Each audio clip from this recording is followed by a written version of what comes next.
Hello everyone, welcome to the City Crit. I am your Dungeon Master Harna, and joining you is my usual rigmarole of players. Let's start off with the person who last ate a brownie. Come on! Quickly!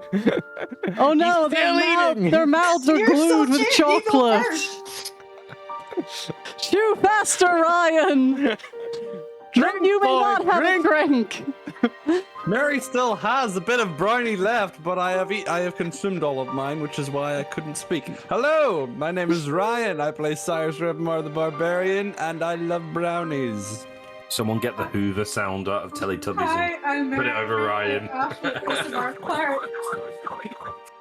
It's about he finished his still eating. I've taken breaks with mine, so yeah. Brownies don't need breaks. Okay, dear. Yeah. You have to take a little break though, because you have to prepare yourself for the last bite of brownie where you will no longer have a brownie. You don't ever just eat food and then get sad because you don't have the food you just ate anymore? No, I have eaten the food and then I go to eat more food and then I realize I don't have the food and then I get sad like a normal person. I don't prepare myself to be sad. You have to prepare yourself for the trauma of not having the food anymore. George struggles with death. I struggle with death. But you struggle with missing brownies. I struggle. I guess I do struggle with death. I don't struggle with it as a concept. I just think it's unfair that everything has a finite end.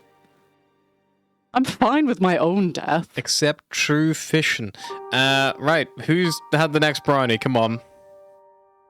I think my last time I had a brownie was like... Yeah, Will's probably going last, guys. Does Will even have brownies? Yeah, I think the last time I had one was probably the time we met up for Ryan. Oh yeah, and I was like, Will, don't eat those. You'll be ill. And you were like, we'll see what happens. And I'm like, Will, I explicitly told you that you shouldn't eat those. Blackpool. Yes. I don't think I've had brownies in a while. I really want a brownie now. Like, this is quite painful. I can go. I can go next. I think I've had a brownie in the past 6 months. We work in a Starbucks.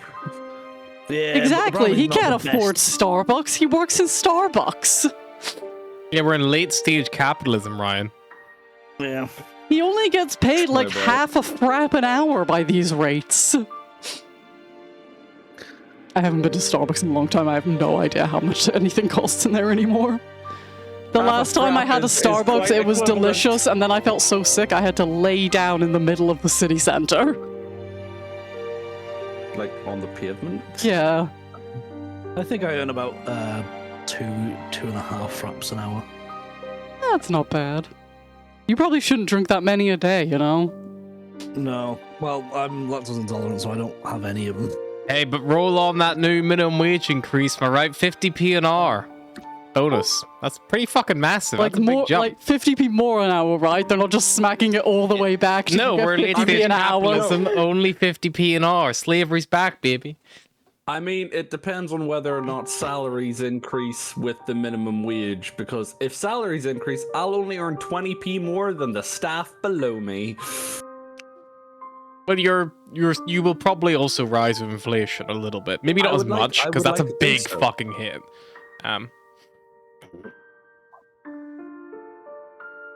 Yeah, I'm Anthony. I played Boris Darkhoof, the Sator Rogue Fighter.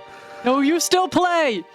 You're not dead. Well, you are dead, but you're not dead till we say you're dead. You're not dead until we say you're dead. You're not allowed to die just yet. Remind me, did we do that, Will, or not? Yeah, I think there's a will somewhere. I'm pretty sure he still has all your money, though. No, I request it. Anyway, I hi, I'm George. I really, really want a brownie. It's honestly making me a little sad. I'm considering how much it would cost me to DoorDash a brownie right now. You can tell that we haven't played D&D for like 3 weeks. That's why we're all so chatty. But, you know, Will got married and shit, so we've been busy. Like, Will got married, Ryan had to pay taxes, it was a whole thing. I play Atlas Moreau, the Owled Druid. And everyone was at the wedding. He's crying. He's actually crying. He wishes he had a final bite of brownie to help him through this trauma. It caught me a little off guard, and then it weirdly hit home, and I was like, "Oh yeah, that was horrible." On to Will. And I am Will. I as George said recently, the reason we met up for some reason, except someone who seemed to have better plans, and He's now Mr. Gag. That sounds even more insulting without, like, knowing. Look at I'm not gonna give any context. Mr. Gag! and I'm playing Folky the Jurgar Ranger. And ironically, brownies was one of the options for the dessert that we actually kiboshed. Mary had no context. Mary didn't know. I did know, and the name Mr. Gag just threw me that much. I was like, the fuck you? Like, Mr. Gag. Mr. Gag.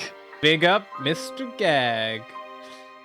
I'm It just sounds like a really, like, a shit supervillain, you know? I've just added a dead inside but still horny overlay to Anthony.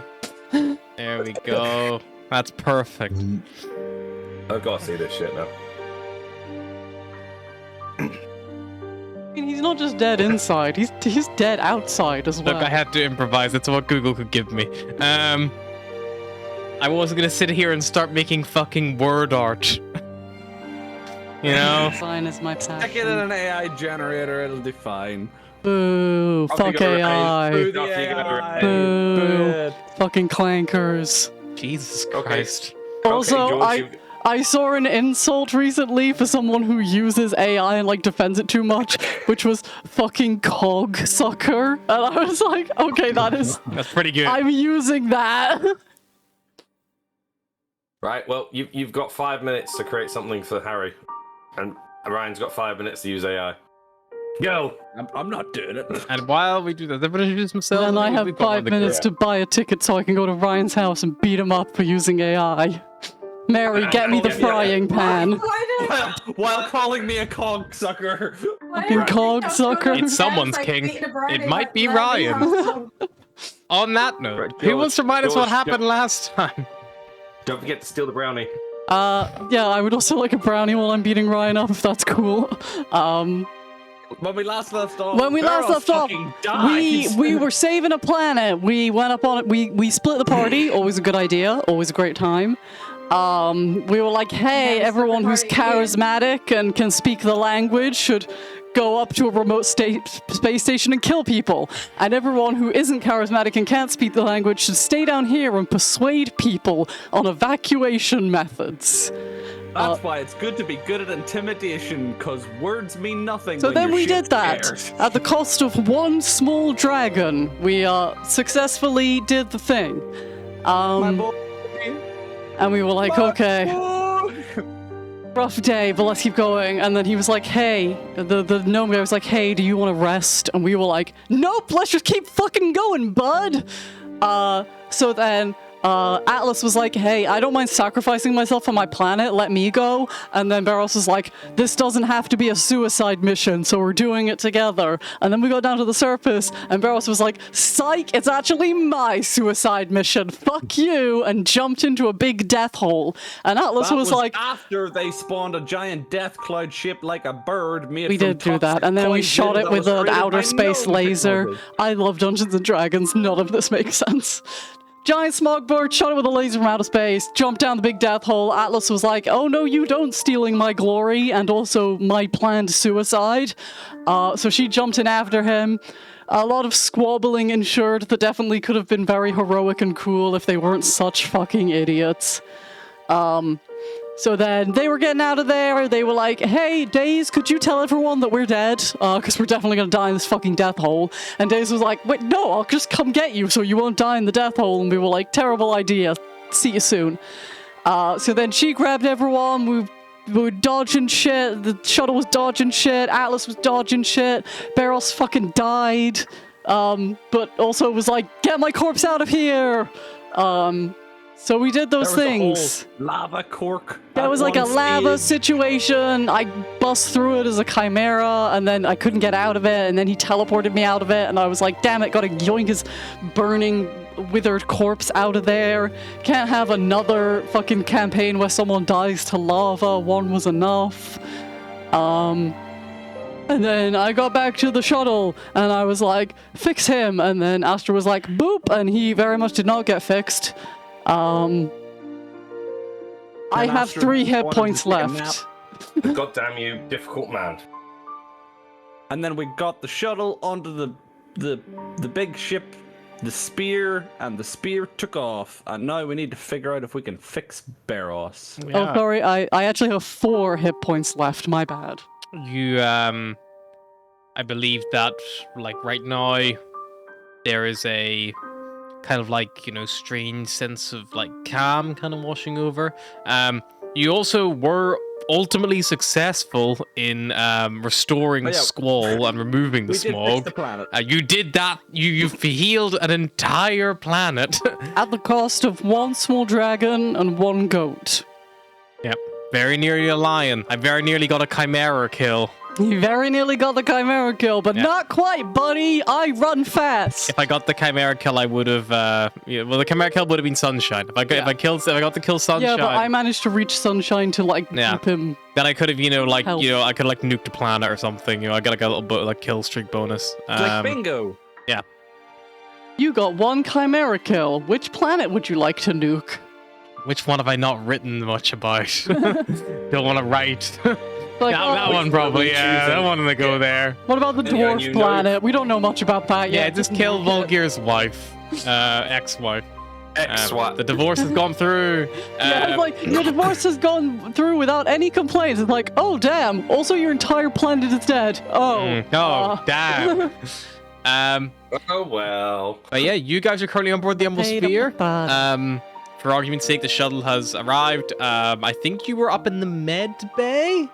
Because I think you stored Barros's corpse That's our there. corpse storage bay.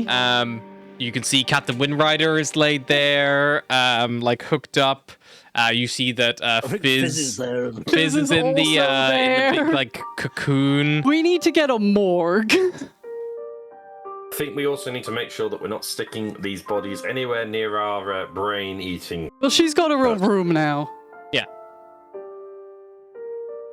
That's not got a guard, I'm pretty sure at the moment. It's got a locked door. Yeah, I think she willingly has been locked inside. It's basically a cell, but like, nicer. She's like a volunteer prisoner. Yeah. Because we were like, hey, if we let you out, are you going to eat people? And she was like, I might eat some people. What's little eating people between friends? I mean, that's what Atlas tried to argue, but apparently it's a big deal.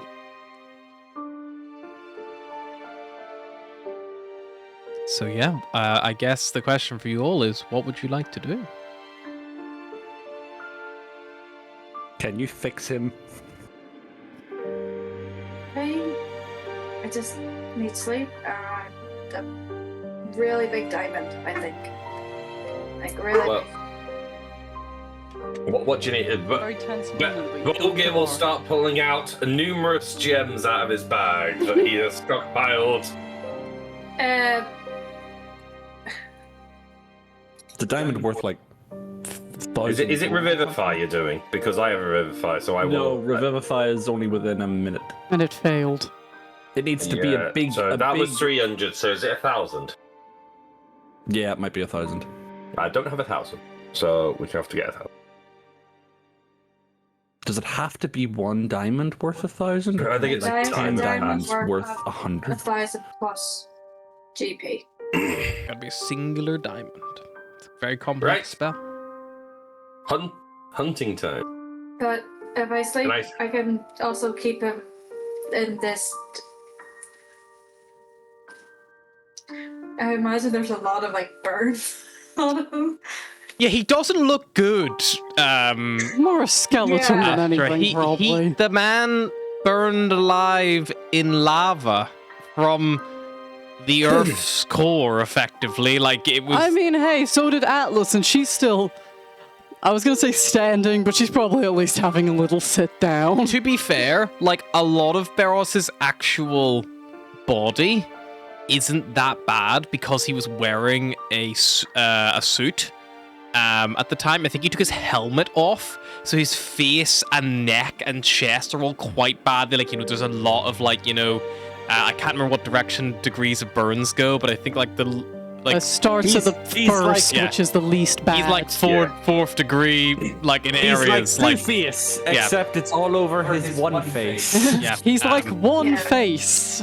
Probably there's No. little patches of flesh and skin that are still there that are still like haven't fully been injured. Like, you probably took a lot of damage to some areas. Like a lot of his like, hair is all burned off from the heat and singed and things like that. But his actual body itself, the suit is engineered more for like cold vacuum of the expanse. But it still offered protection because it was magical and it stopped any lava getting direct contact with his body. It did, however, effectively just boil his blood alive. It So, burns like- go up to 4th degree. Oh, don't click images. Yeah, don't look at fourth Basically- people. They're nasty. Basically, the suit is keeping him together. He is soup. He's not Yeah. soup, but like He's yeah, not soup. a lot He's of just lightly broiled. Yeah.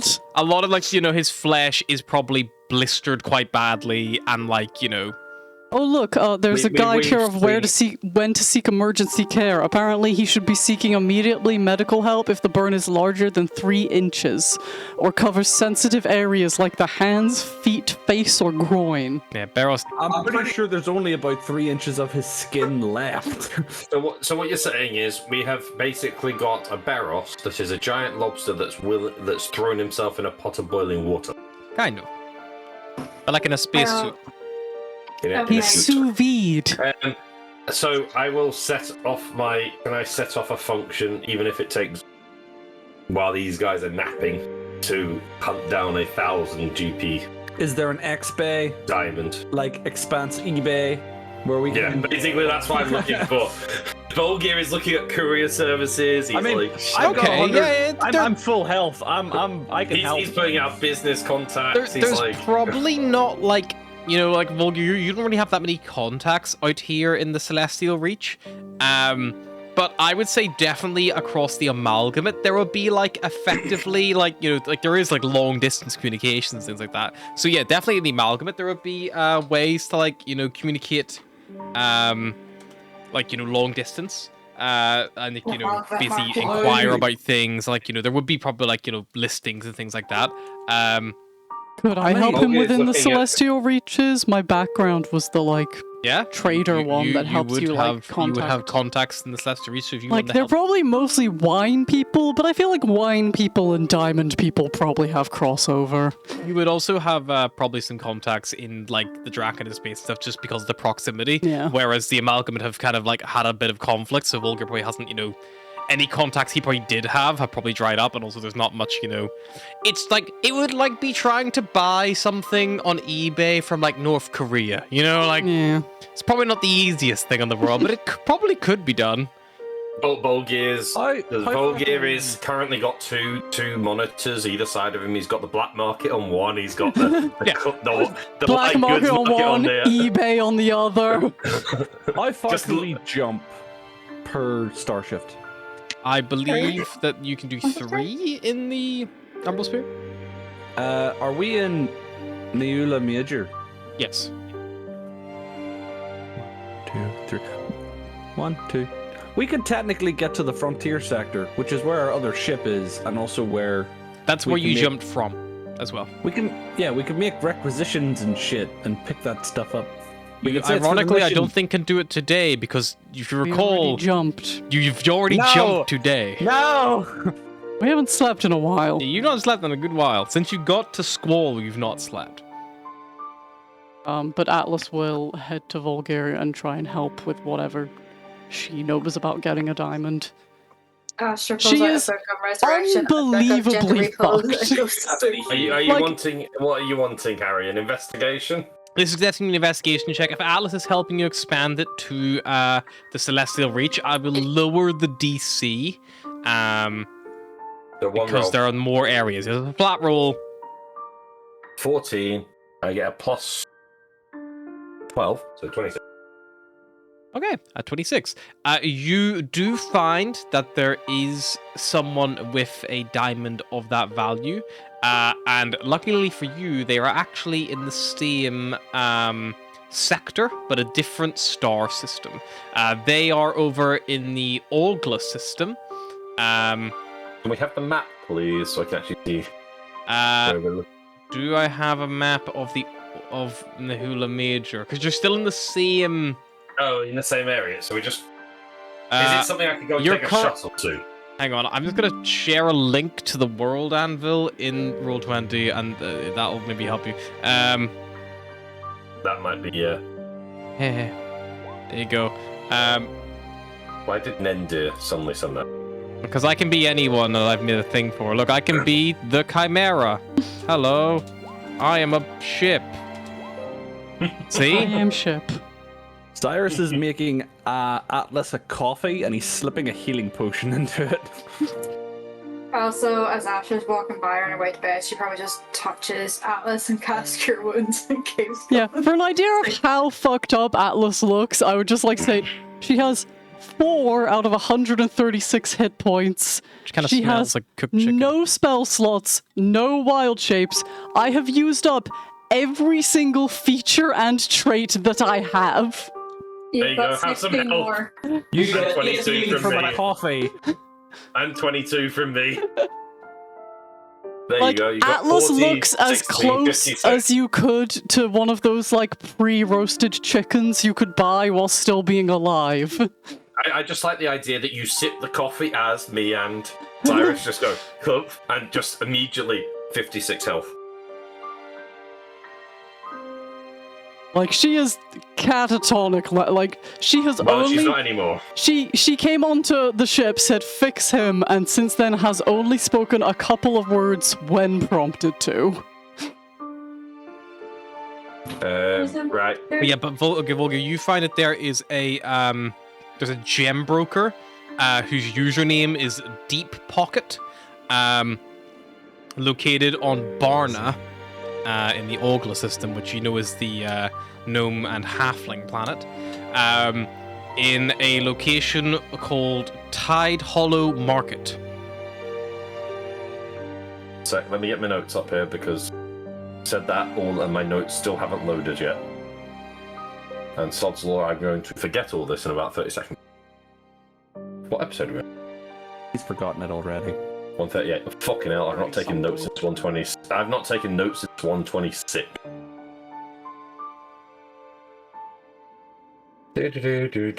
138. So we have Bargler. Is it Barna? Barna. Barna.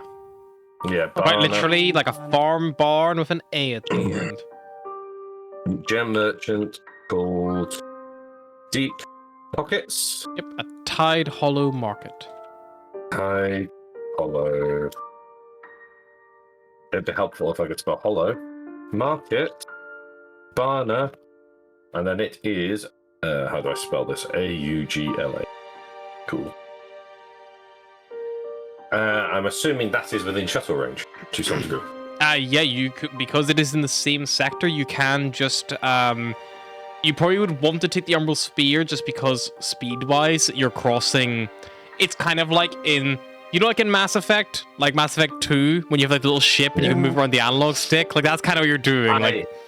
I forget that we can still move it, we just can't. You just can't star shift, so you can't jump like, you could just be like, because to save fuel, it's much more reliable just to literally be like, find a quiet patch of space, not in a collision orbit, and just like, you know, basically idle the engines and just like, you know, do nothing. But you could be like, we're gonna start flying towards, you know, like the, like, you know, like the Uri to go to, like the Amalgamate, and we're gonna fly directly to them, and we're like not gonna star shift. It would take you years, but like you could do it. That's what they used to do before Starship Strides existed.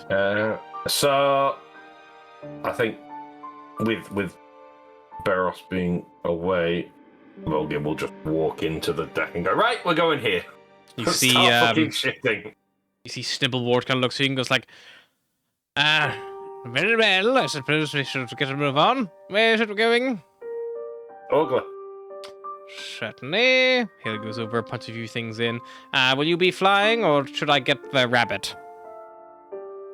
I can fly. I don't mind. Certainly. Either one of us. And it's a pretty simple course. And like, yeah, he kind of plots the, like, you know, the optimal course for you in lieu of your navigator being conscious. Hey, I'm still up. Yeah, you gotta He's come got navigate. loads of HP now. Okay. I need a navigator's check, please. All this going on, Ash is conked out somewhere. Yeah, you need to sleep. Everyone else is just working overtime at the moment. Atlas needs to sleep too, but Asher Atlas knows is she not needs going to sleep. She's fine. Everything is fine. The You wisdom need to navigator's sleep in tools, please check, Atlas. You need to sleep in case method 1 fails, in which case Beros is no longer the same species. I'm coming back as a gnome. Just a... Alice just stabs him again. He's like, well, try again, I guess. 13. 13. Oh no. Look, she's had a long day. Atlas, roll me a D100, please. Oh no! Oh no. We should have cast guidance. I should have cast guidance. Actually, Volgear, there is a chance here for you to, if you so wish, because she has triggered what will be an encounter pretty much immediately she set off. You can make a wisdom space vehicles check at disadvantage, but you have to take the new roll. What is wisdom? It's a space vehicles wisdom check. So yeah, D20 plus your wisdom modifier plus space vehicles. This is basically you being like, that course looks a little bit dodgy. I think I could, like, you know, shave a few seconds off going this way. Like, you know, it's it's like when you see the GPS, you're like, nah, I can do this fast. Space vehicles is just proficiency on top, isn't it? If you are proficient with space vehicles, then yes. Yes. Yeah, because it's my thing. So it's just if I've got +5 proficiency bonus, I've got +2 in wisdom, that'd just be a +7 on whatever roll. So disadvantage +7. So you basically, well, your odds in of, like, you know, there's a 20, like, you know, if you roll like a 6 or lower, then you're, you know, the same. I mean, we're fucked anyway. So I was saying to Ryan, I I'll just just imagine give it a Asher read the spells, going to sleep, getting snuggled in. so like, two ready. rolls, yeah. 2 rolls, you take the lowest because you are basically overriding what your navigator has told you. So What did you say I needed to roll as the lowest? 6 would be the same. Roll 6. 6 is what I got. Okay, I need a D100 roll, please, from Atlas. No, I got a 19 and a 6. A 19. I got a 40. 40. Oof.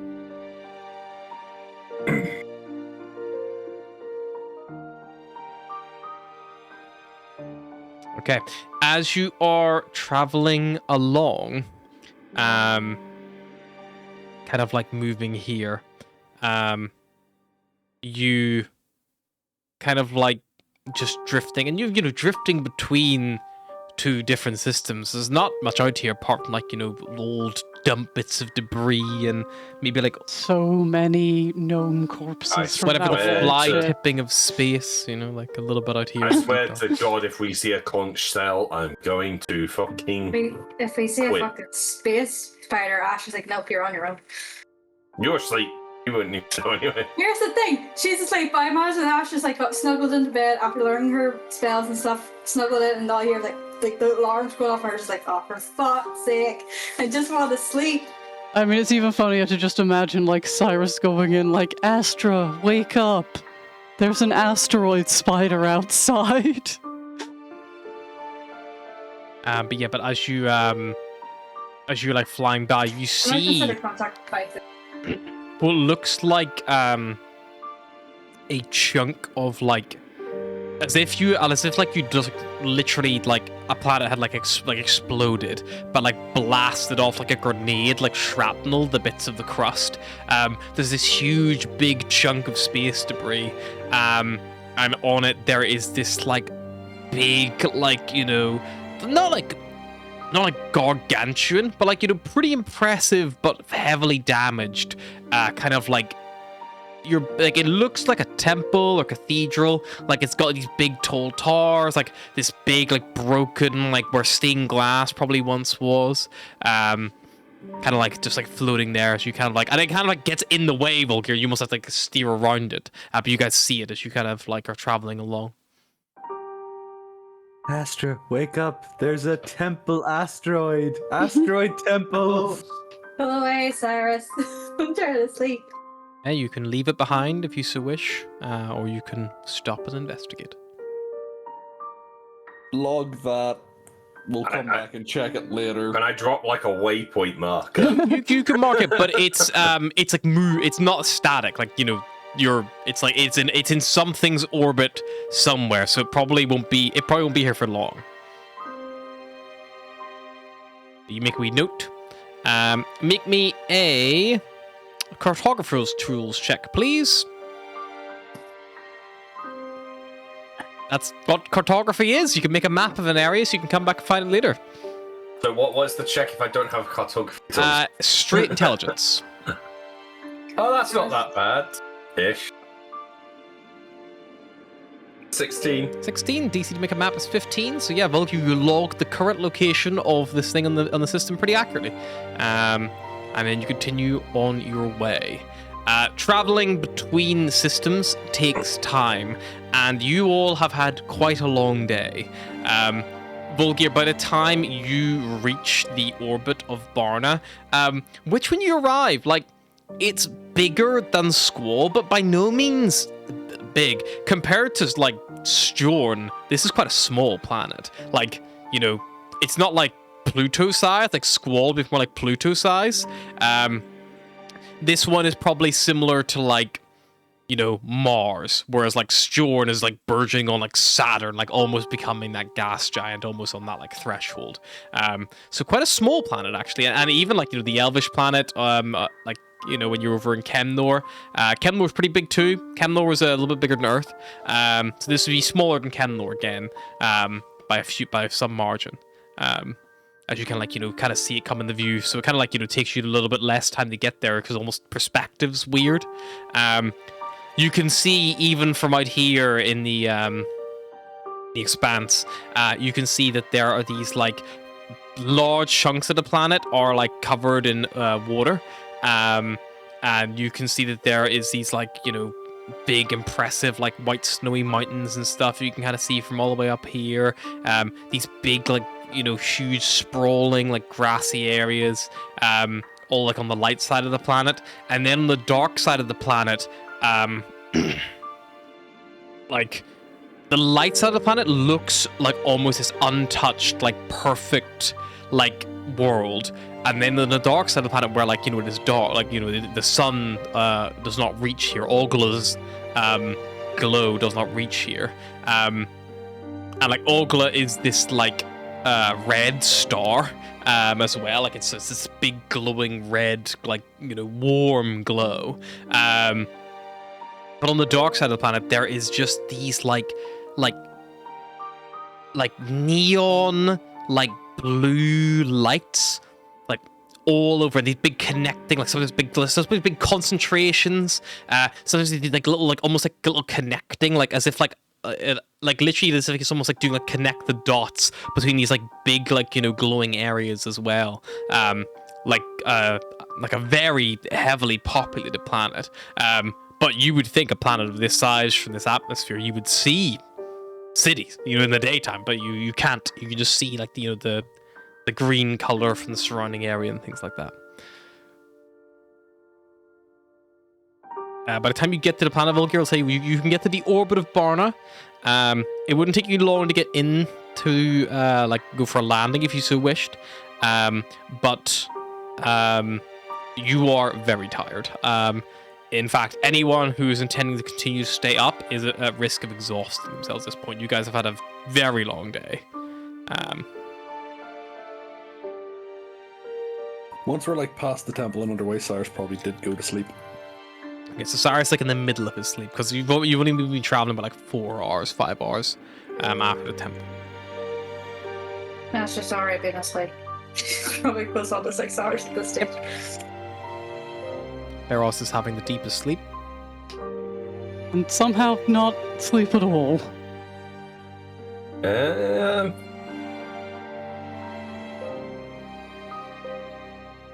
Atlas? Sleep. Hang on, let me just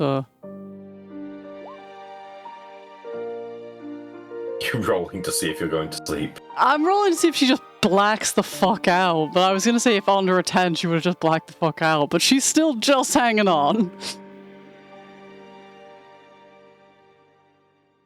So, Volgir, do you want to try to stay up a bit longer and, you know, like... I'll go to sleep. I'll probably turn to Atlas as I leave and just go, it's no use if we're falling over ourselves.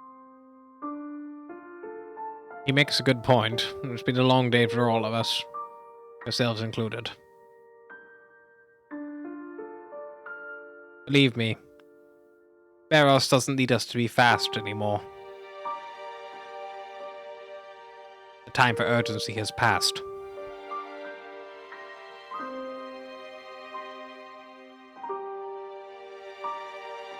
Atlas will go down to the med bay. She sleeps. Okay. Not well, but she Yeah, sleeps. you like take one of the spare beds, and get some rest.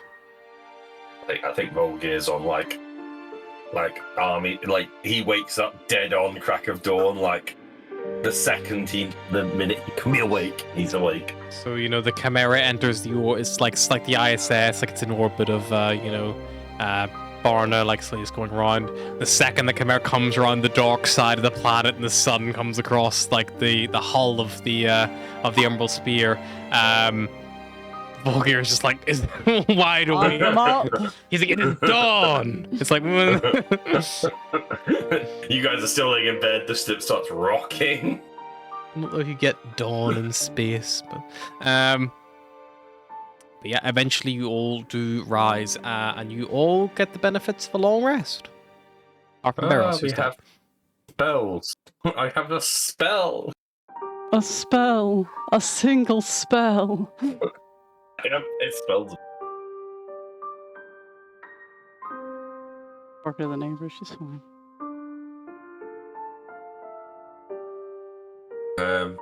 I'm assuming it's probably easier to take a shuttle down, but first we need to find out where the feck we're going. Well, you have, of course, plotted to that little trading post, so... Oh, okay. So we could go take a little shuttle. You could take a shuttle down if you want. Yeah, you're in orbit, so it's definitely viable. I'll just start, like, dawn pings, just rat tat tat tat tat tat tat, like walking down the corridor. Tat, tat, tat, tat, tat, tat, tat, on people's As you go doors. to knock on Cyrus's door, it just opens. You knock on He will- Cyrus's Oh. chest. Yeah, no, he'd just be ratting, just like, I'm up. Atlas is already awake. Surrounded by corpses. Surrounded by corpses and almost corpses.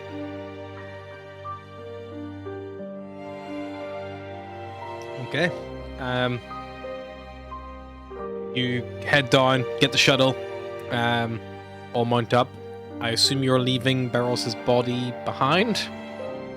Yeah, probably best to let him stay where he is. Sure. Bringing anyone else with you, or just the four of you going? I think we leave days for piloting purposes. If I mean, need be. let's just go the four of us. Yeah, let's.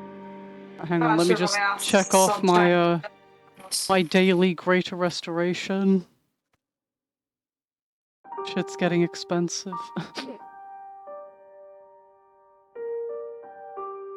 What was it you were gonna check with Sunshine, Astra? If he could guard girls. Oh yeah, I can do Barros. It's fine. Thank you, dear. And Goes Fizz. in Barros and all he hears is. No. As Astra like leaves the med bay, like she hears like a chair like scrape across the floor, and then you just hear him be like, "Got any twos?" And then he's like, "I'll go fish, I guess." You look back and he's like fan like a load of cards on Barros' side, and like he's like playing for Barros. I'm just waiting for us to resurrect you, and you just come back and go fish. Do we bring a sunshine? It'd be funny. No.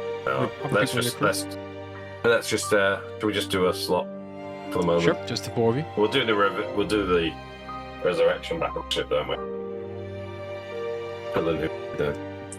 Before they leave, I think Asher do gentle repose as a ritual spell. We'll just do it in the morning. Because everyone's doing one thing on their own.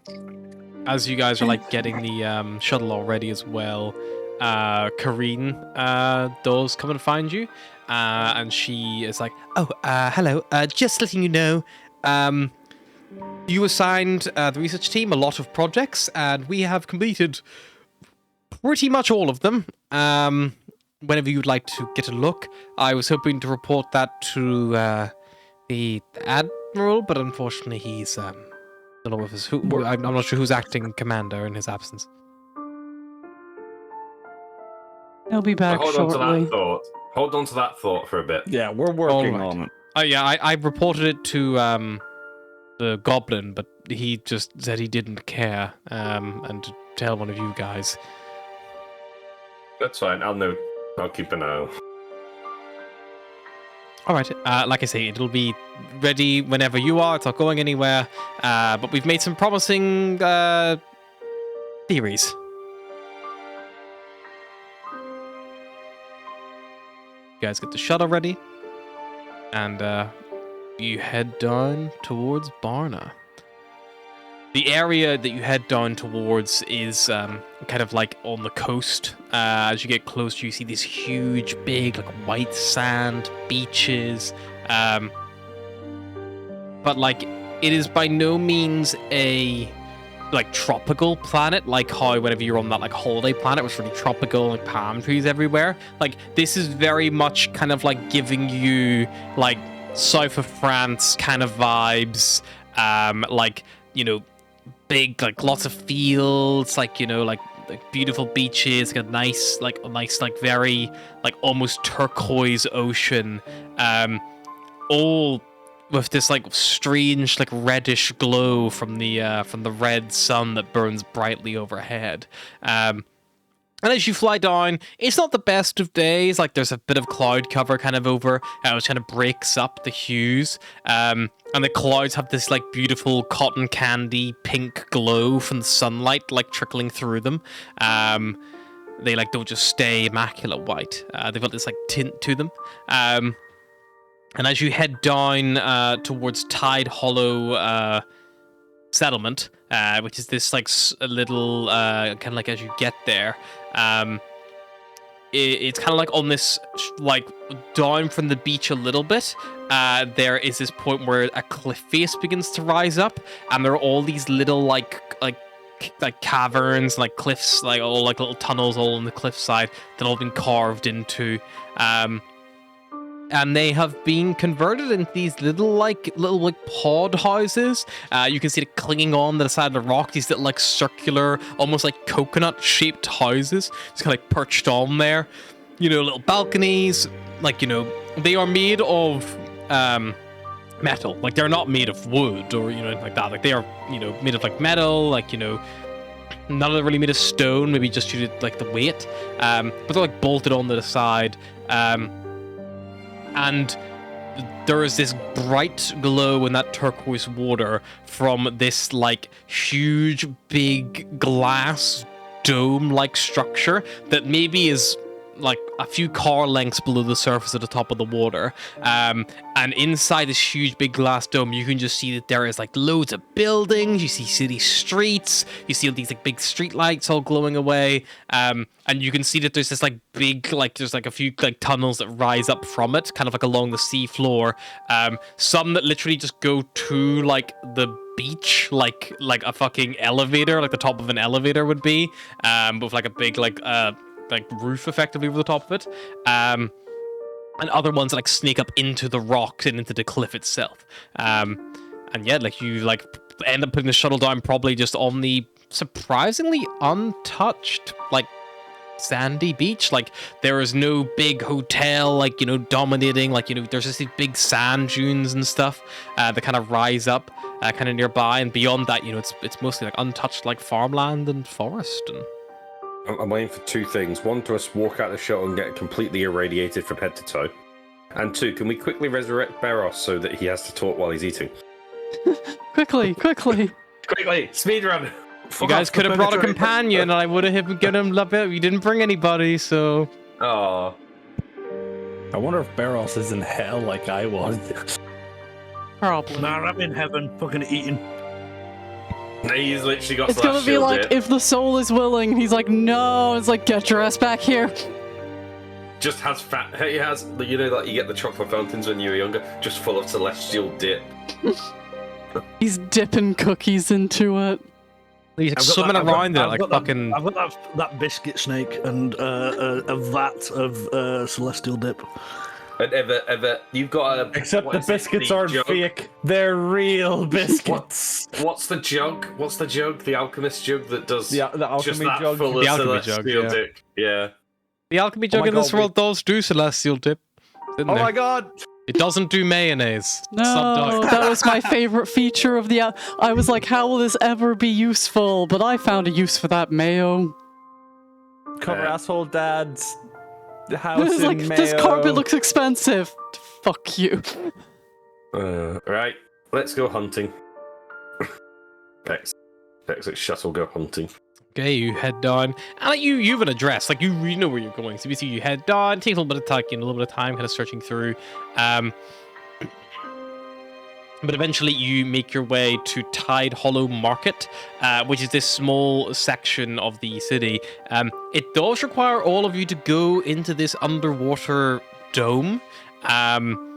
And as you get to the top of this like little like dome, where before you like, oh, it's like, yeah, like an escalator, it's quite small. Like when you get there, it's like, oh, this is like a dual carriageway width-wise. Like, and there are like lots of like parked up little like, like you've kind of seen them back on like Chemnor, but like these are different.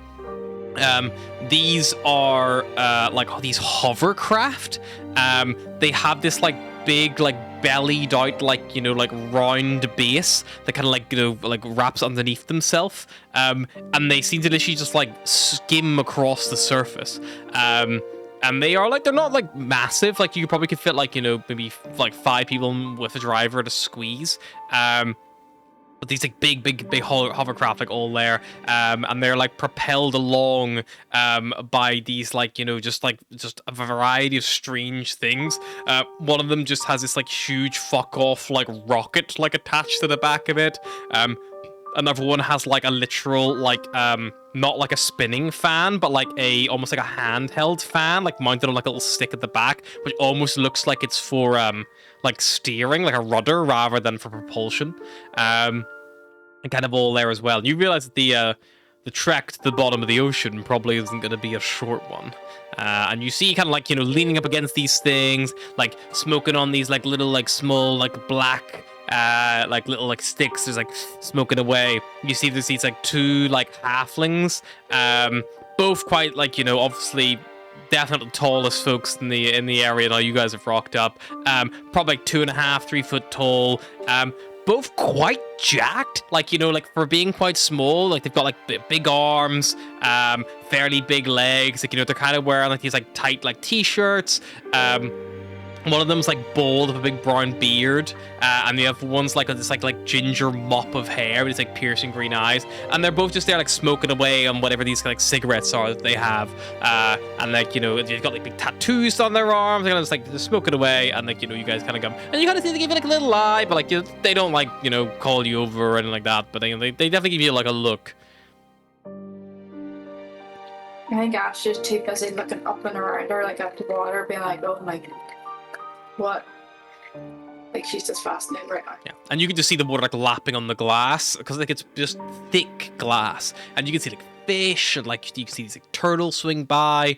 Every now and again, you see like looks like a shark, and these are different creatures of what you've seen in your homeworld. Like they are unique in their own way, and I would say that like you don't see anything really big. Like it's not like in an aquarium you see that one shark. Like fuck, he's massive. Like everything's quite small here. Like everything is built for small folk.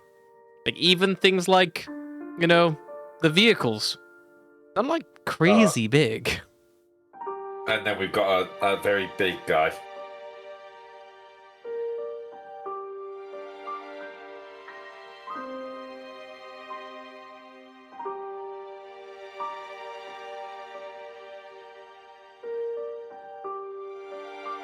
Sorry, I missed a lot of that, but I'll just.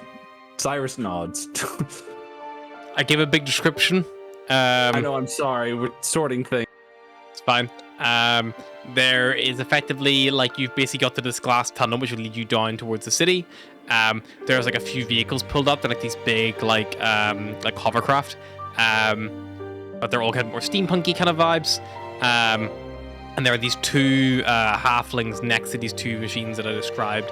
And they are like both very, very short, but very, very stout. Like big arms, like quite big legs. Like, you know, like in the sense that they're quite, you know, well, like quite strong looking individuals. They get tattoos on the arms, like tight shirts, like, you know, things like that.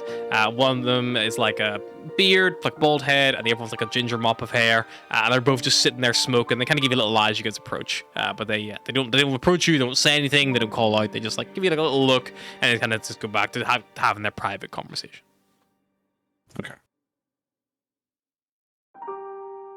And it's like a dual carriageway width to the tunnel, so it's like, you know, it is a road, like, you know, it's like. I imagine Ash is probably walking beside Cyrus and just tugs at his cloak like, Cyrus, Wow. do you reckon this is what Anapo's saying right now if he's like underwater?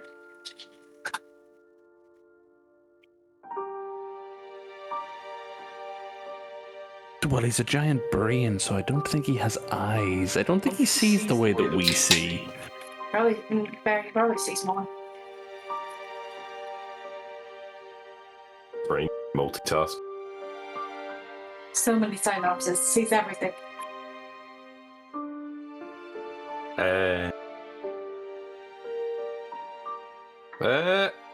Well, it seemed to be that I just walk up and ask them for something to get to. I'll show them the You address. approach one of them, kind of gives you a little come down. It's like, oh, you're right there, right? How's it going? How's it going on you?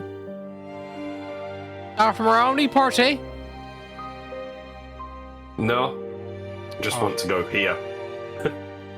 Oh, looking to go trading. All right. Kind of get a jibe of that. And we can take you down, no worries. You lot deal in digital currency, or do you like physical stuff? Like, what's your medium? You know, what do you? Whatever gets us down there fast. Well, both will get you down there fast, but something will get you down there for, you know, less or more, depending on what you're working with. Or you can walk if you want. It's only about 2 hours. Physical. Oh. We can do you a, and take the 4 of you down. That shouldn't take too long. We could do that probably for you, I'd say, for the 4 of you. Keep it nice and simple. We'll call it 80 gold. Jesus fucking Christ. Round up to 100, we'll do a return.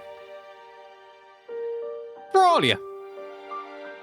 He lights up another cigarette. He takes the first drag, takes like a third of it.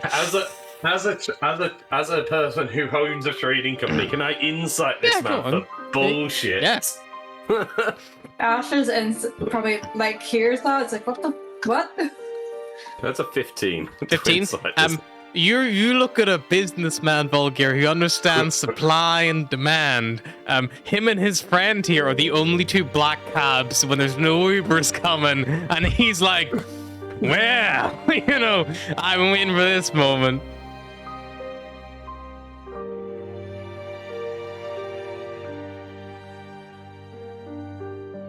Take you all the way there. All the way back. 100 gold. Turn around. Yeah, I feel like you are like mimicking the black cab that I had to pick up from the airport perfectly. Because at midnight it was 100 quid to get to my house. What you gonna do, mate? You know, you can walk if you want. I was making you. And how long is it to walk? Oh, it's only about 2 hours. 2 hours there, 2 hours back, 4 hours. It's 25 gold an hour if you break it down that way. I'll turn around to the group. What do we want to do? Just pay the man. Fine. Yeah, you know, you split it 4 ways. It's what, like 650 each an hour? Like, that's, you know, nothing.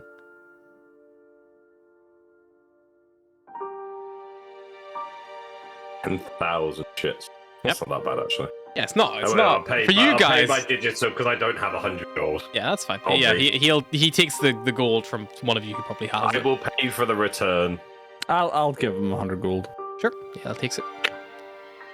Takes 100 I gold. only have I have 4 million shits on me. I do not have. That's why you like asked. 20. You imagine I imagine have- if you said chits, he probably would charge you more. I have 400 gold for some reason. I Cyrus must have is like stole it from the a black lot of- market. Yeah. Ironic. So yeah, they start All those- driving you down. And on this drive, and the drive isn't that long, because you're driving, you probably get there in about 20 minutes. But Can I do the usual thing and ask him to stop at a bank on the way? if you want to, yeah. Fucking brownie. This is Because- what you did to me. Because I had to have go this make odd one. sneaky. I have this odd sneaky suspicion we're going to need to pay for this diamond in gold. So I want to go to a bank. Gonna go for a bank. Oh, we can take it to a bank. Don't worry about that. There's one actually not too far at the route. Not slow us down too much. So here to buy anything nice, anything special. Some jewelry.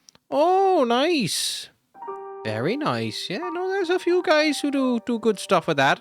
Are I think you probably knew that by our where we're going. No.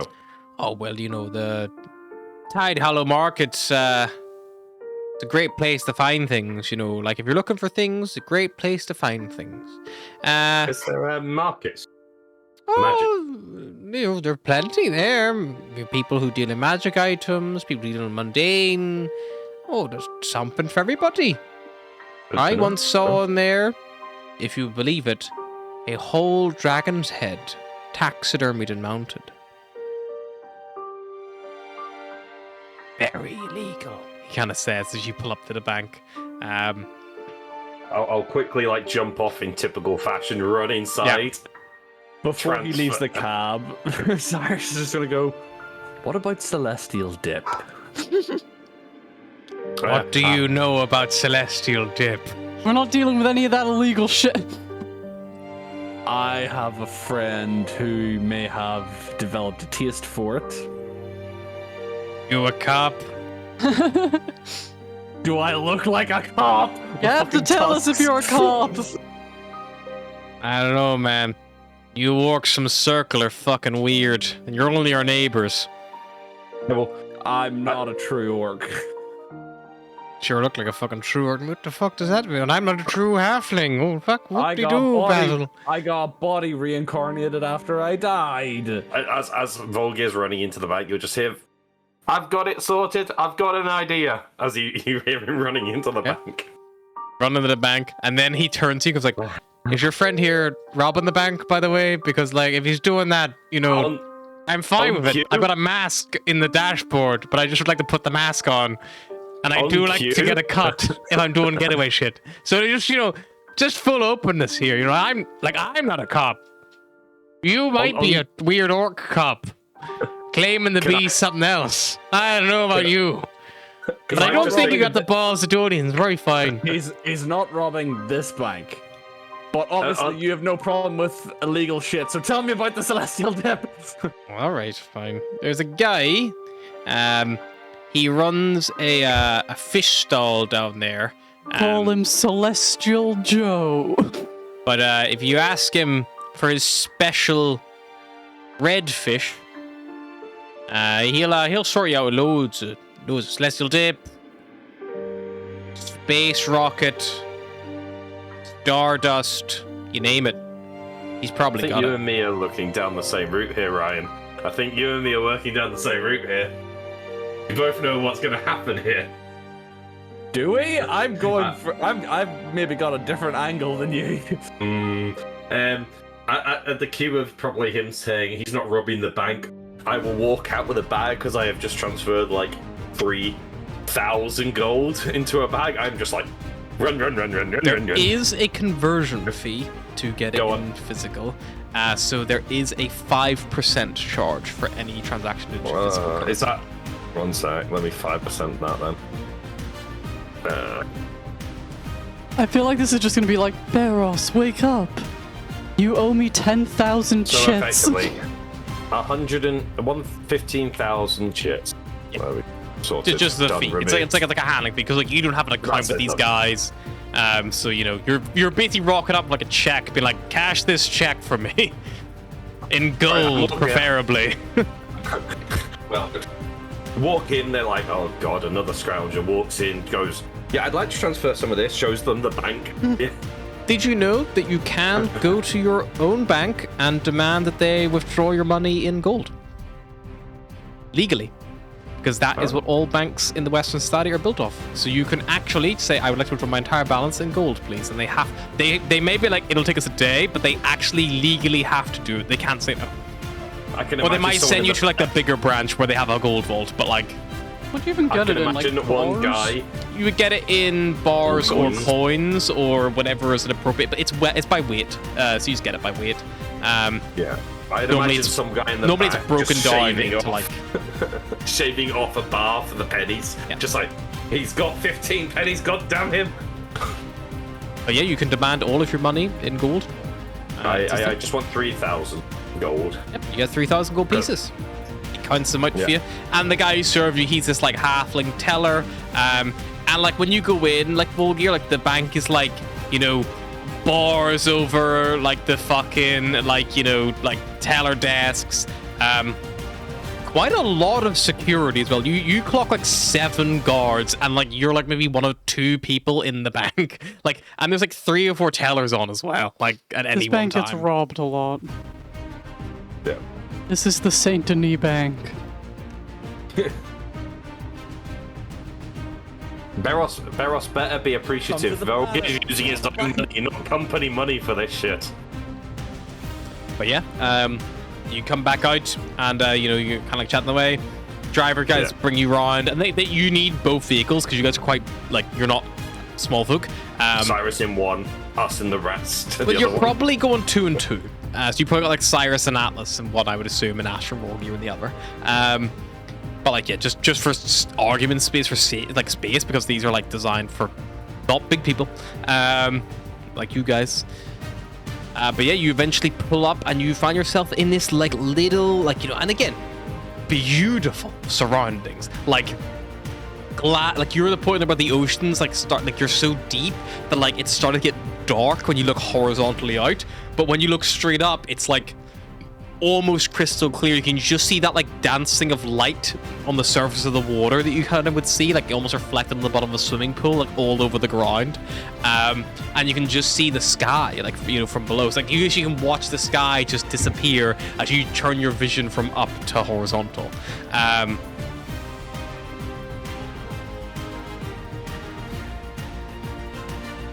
Just waiting for him to say we get there, and there's just a sign that says, be back in 5 minutes on lunch break. Nah, nothing like that.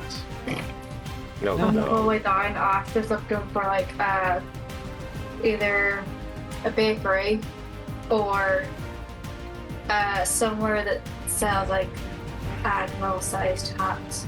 Okay, make me a perception check. Meanwhile, I don't know what to call that, like a tailor, I suppose. Yeah, but like a- tailor's Yeah, a right. hat shop, to some degree, yeah. They're literally just called hatters. Yeah, that's like the Mad Hatter. Yeah. They So Volgear's also were looking for a magic place. called... Ooh, that's a very good.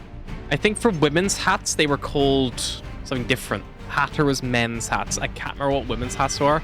It's like milk or something. I can't remember. Milk? It's something like that. 25. A miller? Someone Google maybe. A Milner? Yeah, Milner. That's it. Yeah, Okay. yeah. I just it was like little Milk. a milker and a hatter. Yeah, you do see a hat shop. To see Milliners. Milliner. Milliner, yeah. Milliner. Like millionaire, but wrong. Milliner. It's milliner. Okay. It comes from Milan. Does Because she see all the bakery best though, hats as well? came Like, from I feel like Milan. it's gonna be like a little, like, cluster of shops too. They are like kind of like small little vessel, like they're like a lot of stuff here is like, you know, very small. You know, it's like bend your fucking head to get in kind of place.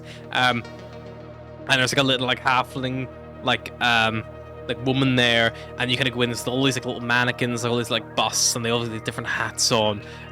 Seems to focus on mainly more like hats for like men. Let's like see lots of like top hats, bowler hats, flat caps, like all that kind of thing.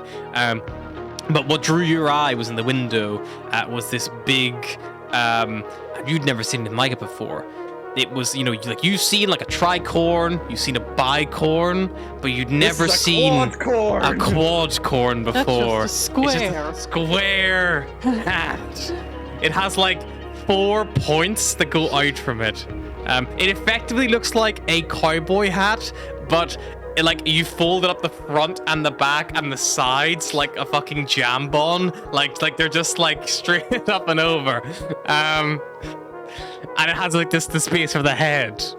It's a jambon hat. Jambon hat. Jambon hat.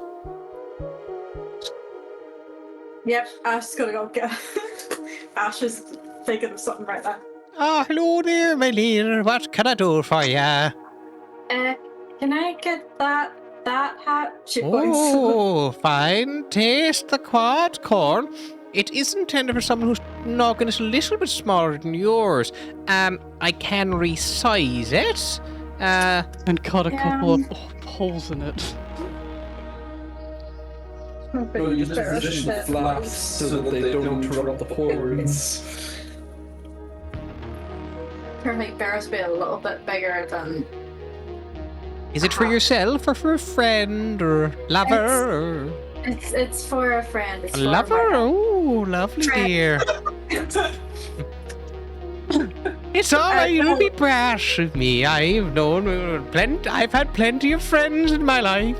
And she's like this wee, haggard old woman, like walking on a stick, like white hair, like in a bun, like big, like little, like knitted shawl around her shoulders. I feel like in the distance, Ash just hears Day say, "The fuck did you just say?" But it's for a satyr. Oh, what now? A person that's half person, half goat. My dear, oh dear, the young folk are doing things. And I thought we were crazy by coming up with they, them. Now we're half goat. All right, what's next? Croissant? Okay, sure. And how big is their head? Yeah. Slightly smaller than mine, I think. Yeah. Sure. In What is it? physicality or Slightly personality? I thought it said to be slightly bigger than yours. Well, go off mine, and then if it's a bit big, it's fine. I'm sure you'll.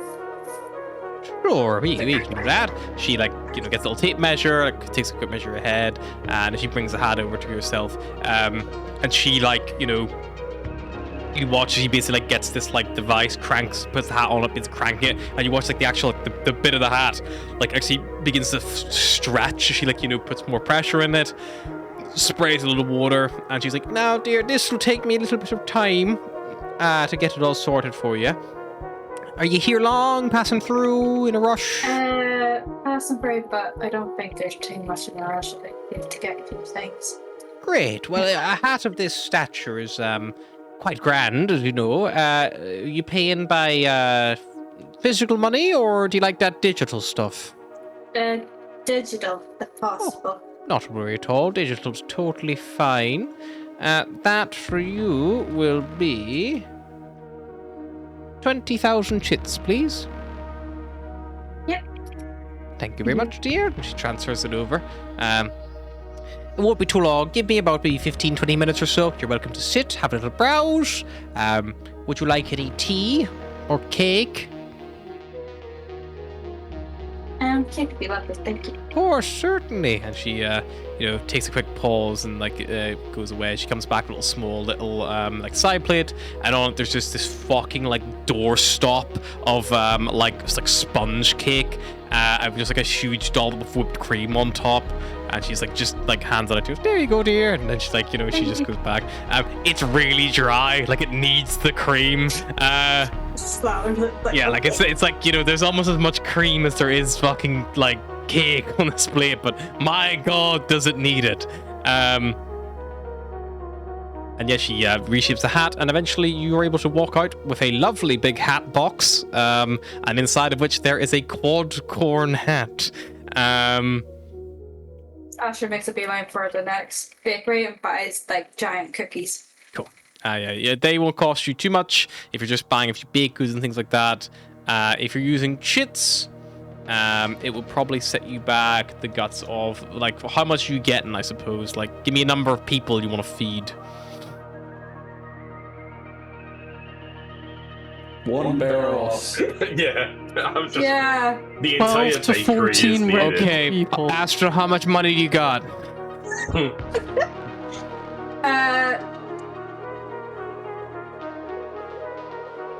Let's go for 50 cookies. 50 cookies, okay. That is 10,000 chits.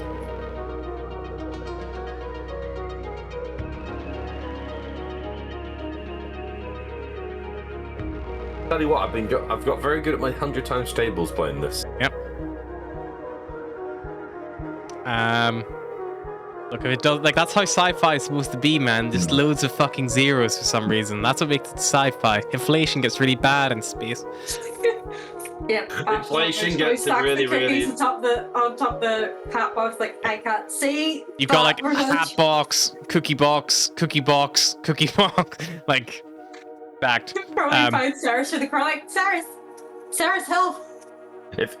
If we see a magic stool as well as we're going past, Volga will also flag that down. Cyrus will Sure. take the boxes of cookies off of the top. I have a plan. You have a plan. I think we all have a plan. What is your plan, Astra? He's got a hat that holds cookies when he's parting the ship. The hat has a built-in cookie holder. Oh, it's got little slots on a cap. He'll make it work. I know he will. I head to the fishmongers. Yep. Okay, you guys head to the fishmongers, and your taxi guys. They basically pull up and they like stop and they just wait there. And they're like, "Oh, you'll not be long anyway. Just come give us a shot. You're good to go." And then like one of them you literally see him like pop open like a little like thing or like next to his like driving the apparatus he's using, and you see as he pops it open, there's just like a gun in there, like a mask, and then he just like pulls out a pack of cigarettes, closes it up, and starts like smoking again. You head over to the fishmongers. While that's happening, Volga, if you want to roll me a little perception check, look for any magic vendors or anything like that, or any magic stores, or because there's a few actual buildings here as well. It's not just all these little stalls. What's investigation? Do you say perception? You can investigate or perception, depends, whatever you prefer. Right, so if investigation's a 32, it was a nat 20. Okay, great. You see that there is this big stone building, and it's kind of done in the style of a sand castle, but styled like an actual made of stone. So where there's all big very oversized little parapets and things like that, things that would make no sense to have on an actual castle. You would want us much closer together. It's all very oversized, a little bit cartoony, and you see across the front of it it says it's my list of halfling names. Generate.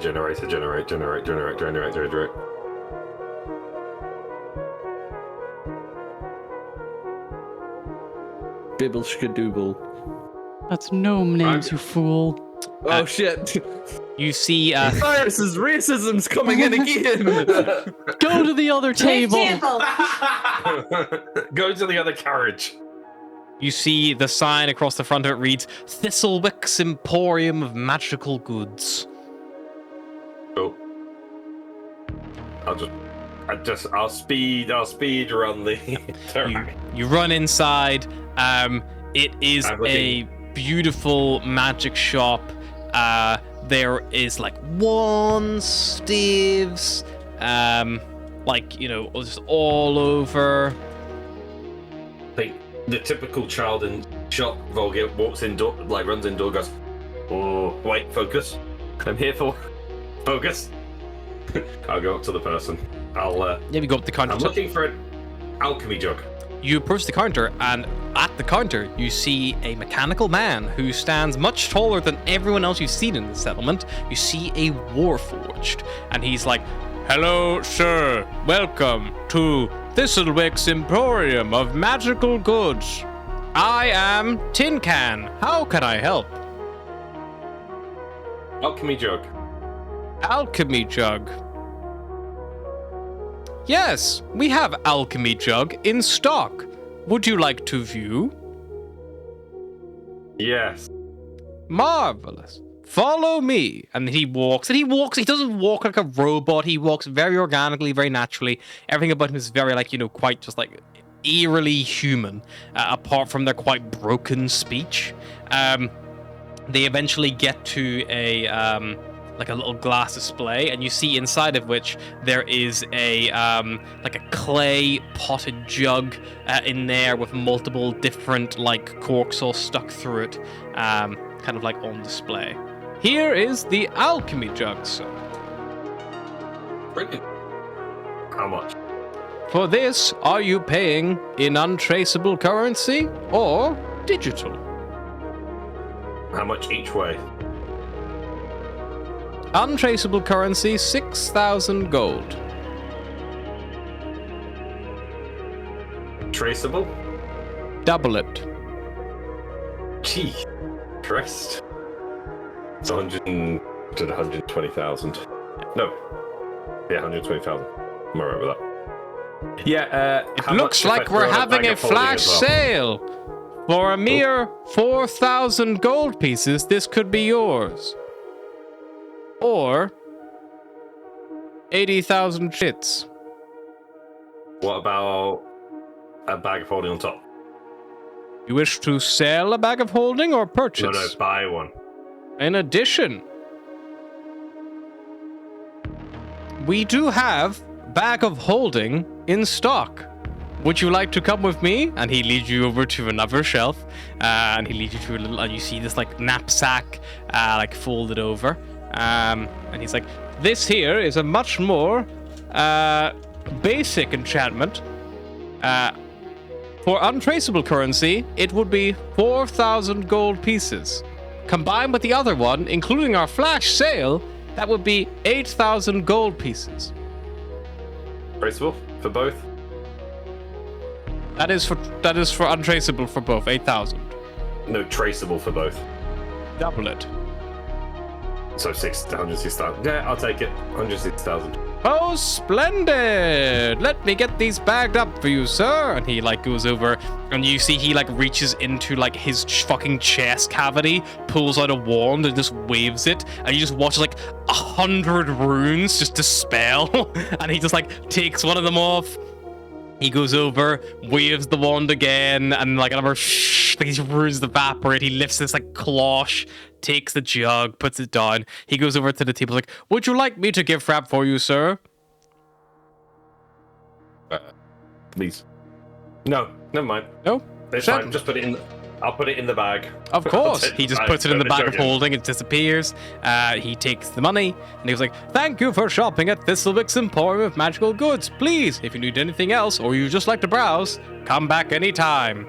Remember, if it's untraceable, we don't have to pay tax. Wait, no, I'm not supposed to say that part. Should have bought more gold. I should have got more gold, but I couldn't carry it. That was the problem. I didn't have a bag of holding at that point. Go back and fill it up. I'll come back to the carriage so Cyrus can go into his fishmongers. Yes, so Cyrus, you are at your, like, you go to the fishmongers. You kind of see there, this like little halfling guy. He is like really meek, like really like slender arms, and he's just sitting there chopping heads off fish and scraping them in the bucket, like pretty much just like right now, one piece flow. Like he's just got a stack of fish he's taking from, chopping them off, and then putting the headless ones in another stack. Like he's just like, working through. And you can see he's got various different like, things on display, all like in these like little blast chillers, like, blowing this cold air over it, kind of glowing with this magical like blue cold energy, probably enchanted to keep them fresh. And he's just like, oh, you're right there, mate. Looking for wee fishy, are ye? Wee fishy for your dishy? Is it Friday Yeah. already? I'm looking for a red fish. Oh, Before you ask, I'm not a cop. who told you about the redfish? The taxi driver. Ah, so you know Jeff. All right, that's fine. Yeah, cool beans. What are you looking for? Celestial dip, but he told me to say the red fish. Yeah, the redfish is so I know you're not an asshole. Cool. I know we got a variety of dip dab. You know, if you want something a bit more powdery side, stardust, celestial dip we have as well. Fucking Depends on the love quantity dip you need, I suppose. What is stardust? You've never had it before. Not to my knowledge, anyway. Would you Just like? cocaine. Would you like to try it? Little No. taste test. Rub it on your gum. Try before Maybe. you buy. Maybe a little bit. All Rubs right. it on his guns, all his teeth immediately fall He out. picks up one of the fish that he's like working on, and he cuts the head off it, and then he flips it on its side, and he slices along the back, like away from you, perfectly just fucking fillets his fish in one motion. Lifts it up, flips it over, does the other side, sets the two fillets aside, and then you can just see that in this fish's, like in between its bony rib cage, there is this little baggie in there, and he just fishes it out. And he just gives a little wipe off on his shirt, pops it open. He takes this little, like an actual like filleting knife, and he just like wipes dry, dips the tip in, and just like offers it up to you, like offering up like, you know, just like a little like there you go. Okay, what do I do with it? Do I taste it? Do I... You can snort it, put it in your ears, rub it in your eyes. You can eat it, smoke it. You can also inject it if you boil it for long enough, I suppose. I'll take a sniff of it. Okay, you just take a big inhale. You take a big old hit, Cyrus. Cyrus, for a split second, everything just kind of like gets real slow. Like you watch this guy like taking the knife down, and he's like nodding. You like that, do you? Yeah. You should see your fucking face. Your eyes are like dinner plates. Ah.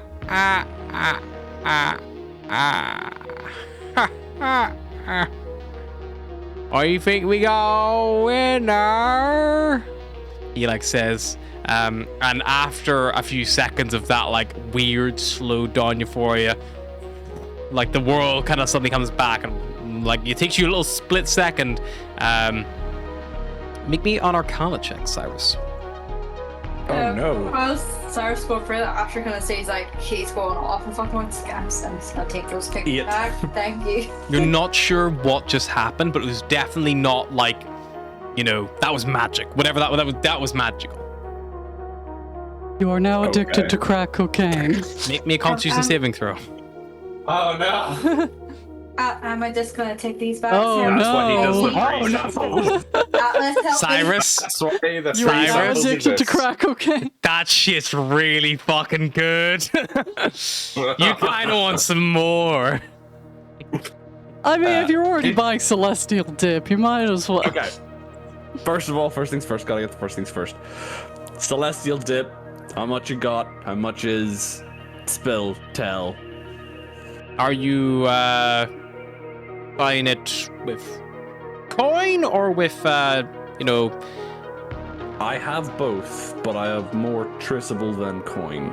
It depends how much you're looking for. Doses for me, dip I do about 250 a dose. How much is a dose? A dose is It's like- one of those little foil dominoes. It's a Domino's dip pot. It's enough for one serving. 250 coin. Coin.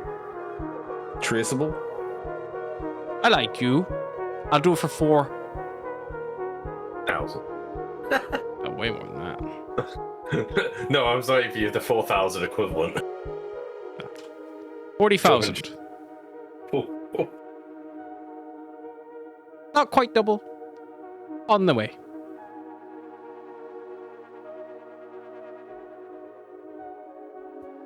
Can I see the dates of the packets? Sure thing. Don't you be Yeah. selling me any of that bullshit I expired don't want any dip. out of expired bullshit. I know it's got a long shelf life, but I need to see it. He goes away from the Some- stall. He goes over to a bin, which is nearby. He begins to poke around in it. He pulls out a bin bag, comes back over to you, sets it down, opens the bin bag up, and there is like 500 little like fucking single serve like Punch him in the packets here. face, grab the bag, and run. And he like goes like We're he not starts doing picking. terrorism. He picks a couple out, kind of shows you dates. Everything he shows you is in date. They're like, for like a good like 6 months is the shortest shelf life you see. Some of like a 3 month.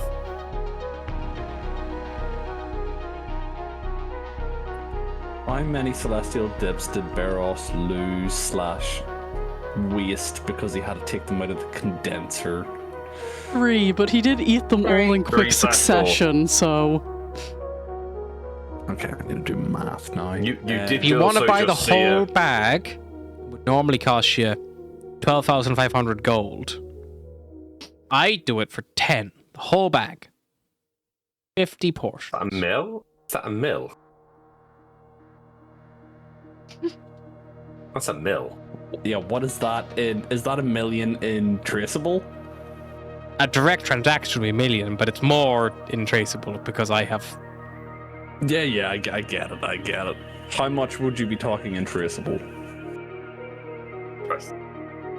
Let's call it Alright.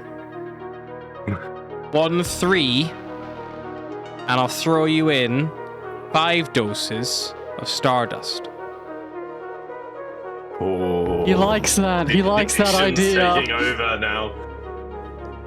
So what? 1,300,000? Correct. Done. He gives you the bag, and he puts in 5 fish. Just- And also dinner. I like the fact we're all buying things and no one knows what each other are buying as Yeah. well, so it doesn't. You have There's gonna be 50 some- portions of Celestial Dip, and you have 5 doses of Stardust. Barris will be lucky if he sees one of those. Yeah. Stardust, Cyrus, just for your inventory's sake, if you want to make a note of it, they are effectively just potions of speed. Oh god, it's speed. That's why everything went slow for him, because he was going so much faster. Oh god. The counterpoint is, anytime you take Stardust, and you're not addicted, you can constantly same throw, you are addicted to Stardust. Every long rest you go without taking Stardust, Oh, you he's need to gonna make a get so Constitution sick. saving throw at the risk of getting withdrawal symptoms. Now, everyone, remember, we're going to treat this the same way work treats it as this. Unless he tells us he has a problem, we don't know he has a problem. I just can't wait for the moment we get like Cyrus is there like, what's happening to me? And like fucking something's there like, you're suffering from what I call withdrawal. We can, either sweat it out for a few days in a bed, or we can just do more drugs. Like, More drugs. I like do more drugs. It's when How sun many, is shining to how become many a your celestial dealer. dips are in the bag, or will I just put 50. in 50. bag of celestial? 50 portions. Effectively, Cyrus, that would have been like 1.25 mil. So for an extra 0.05 mil, you got 5 portions of Speed. speed. But also you got it like even discounted further because it would be more because it's untraceable. So Sweet. anything else that I can help you with? No, I think I'm good. All right. Cyrus makes his way back to the group. Yep, make your way back. Vulgar, you are still. There's a reason you came here. Yeah, we're off to it now. I'm off to meet my wonderful man at the Hollow Market. Yeah. Hey, your wonderful Tide man Hollow is Market. dead. He's not even in the ground yet, Volgir. Well, yeah, but this man allows me to bring back my wonderful man. So he He's is the therefore wonderful equally man. wonderful. Yeah. The person you go to, Volgir, is, as instruction by the taxi driver, the guy who runs the fish stall. Is it? I missed that bit. I thought you were just talking to Ryan, not me. You guys said that you were I going for jewelry, and he was like, "Oh yeah, you know, he does like a good, like over by the foot. Like, he does some good stuff." So as you're walking away, counting your bin bag, Yeah, I will then walk walks up. toward, and you 'Cause, like, see gone up. Deep Pocket, looks up and was like, "It's a busy day for Deep Pocket from the not from here's." I also just need it to be known that Deep Well. Pocket is absolutely a gnomish porn name. I am a halfling. Very rude of you. I didn't I'm- say I'm- I didn't say that it was that he wasn't a halfling. I said it's a gnomish porn name. Is it safe to assume we probably would have chatted about this beforehand, or is it just like a market? Is it like an eBay where you can message people, or is Yeah, it? you probably got him. He's like, so are you looking for anything in particular, or what's Yeah, I'll the... just go. So deep pockets. Ah, you must be V0LG17. Weird username, hard to remember, but you know we can write it down. Yeah, I've got what you're looking for. You're looking for that. Well, it's the real uncut ritual grade. I think you're looking for arcane focusing level. Sort of stuff you could use for precision cut lenses. That kind of shit. Yeah. Some. Or in some very special spells. Roll me a d6. 2.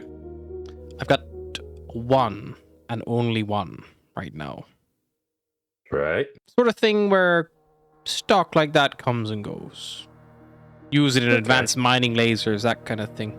But look, What's it going to cost me? Considering my mate, who I've just seen walk away from here, seems to have cleared you out of something. I gave him a very good deal. In fact, he cleared me out and, you know, took me for a ringer, to be honest. You know, but he'll be back. Check that. I'll insight check He'll that. be but back. He'll be back. You know, I feel like he'll be back. That's a 10. That's a 10.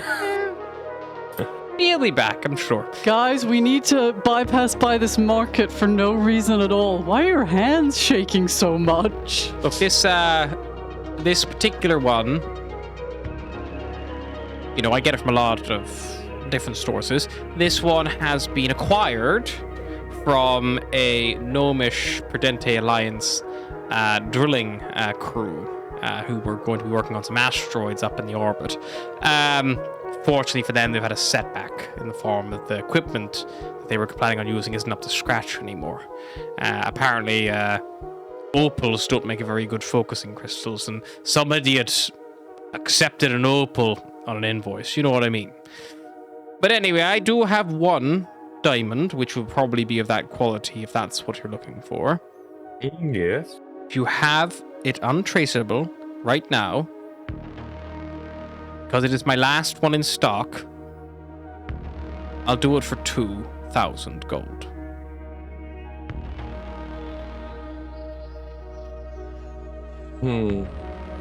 Look, and I can assure you the quality. 1,000 gold buys you a stone, right?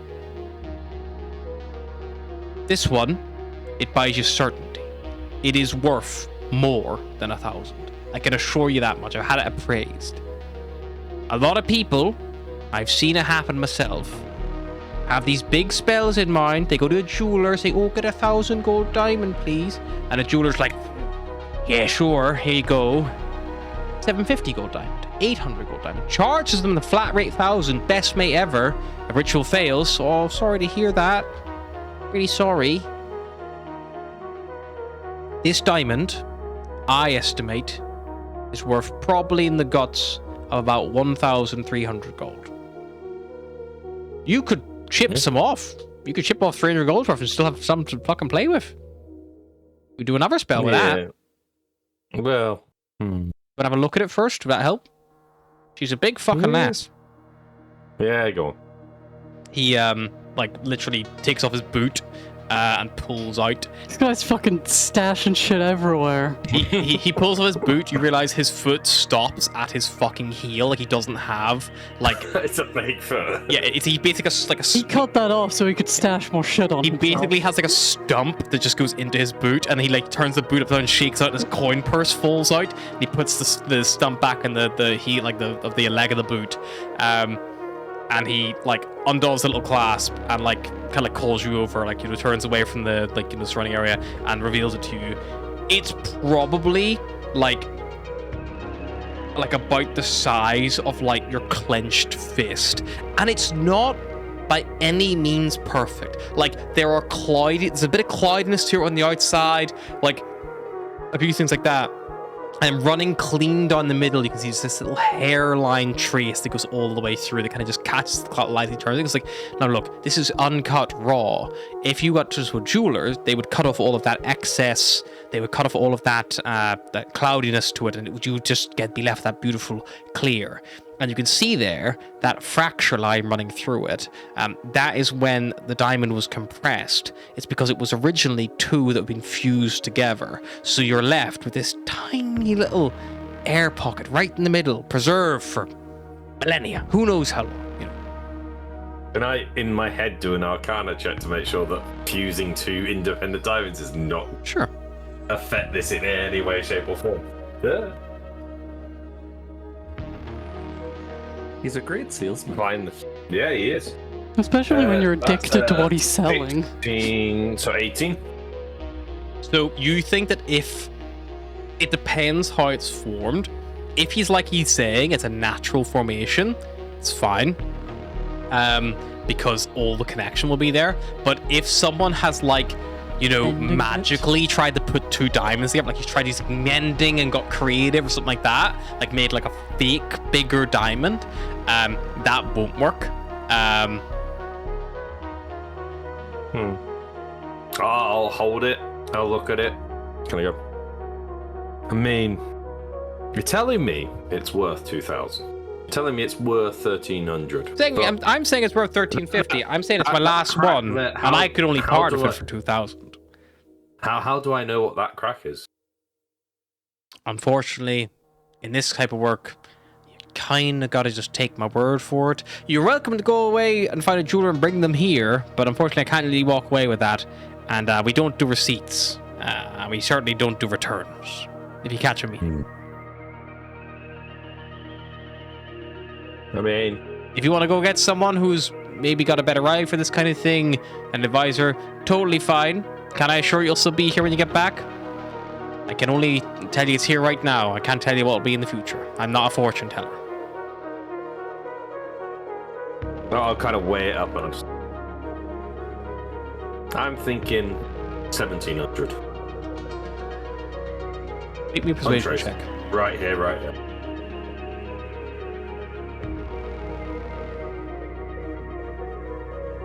19?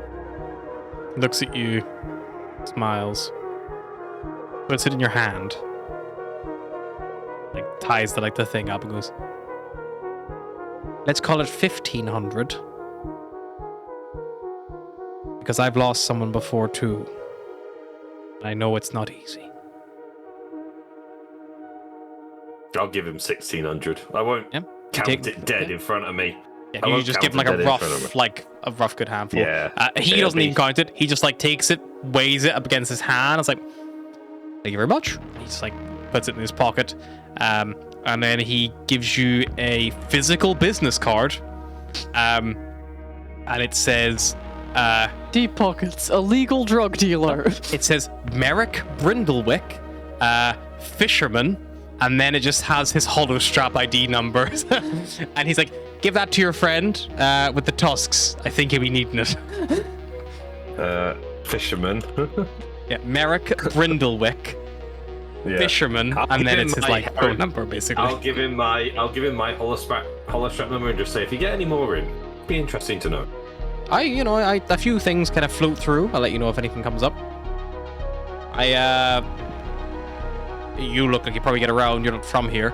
I tend to not do delivery, but if you have a courier, who you trust, by all means, give him a code phrase, a word, we or have whatever a- the fuck, and we can work something out. I have a couple.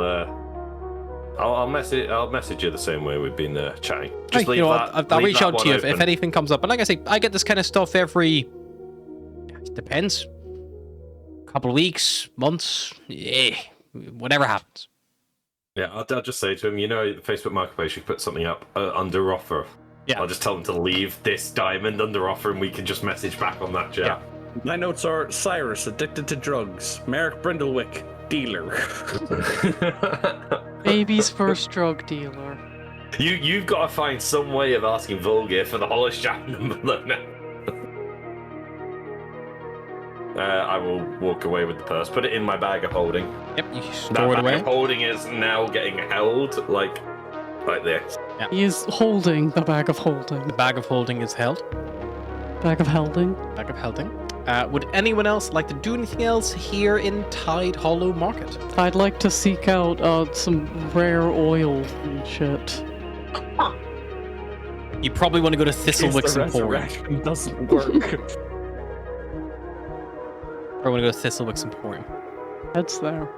Okay, you head to Thistlewick's Emporium. You are greeted by a Warforged who works there. He kind of gives you a little small wave. It says, "Hello, welcome to Thistlewick's Emporium of Magical Goods. How can I be of service? Unfortunately, we are recently sold out of our alchemy jug and bag of holding." I'm looking for rare druidic oils.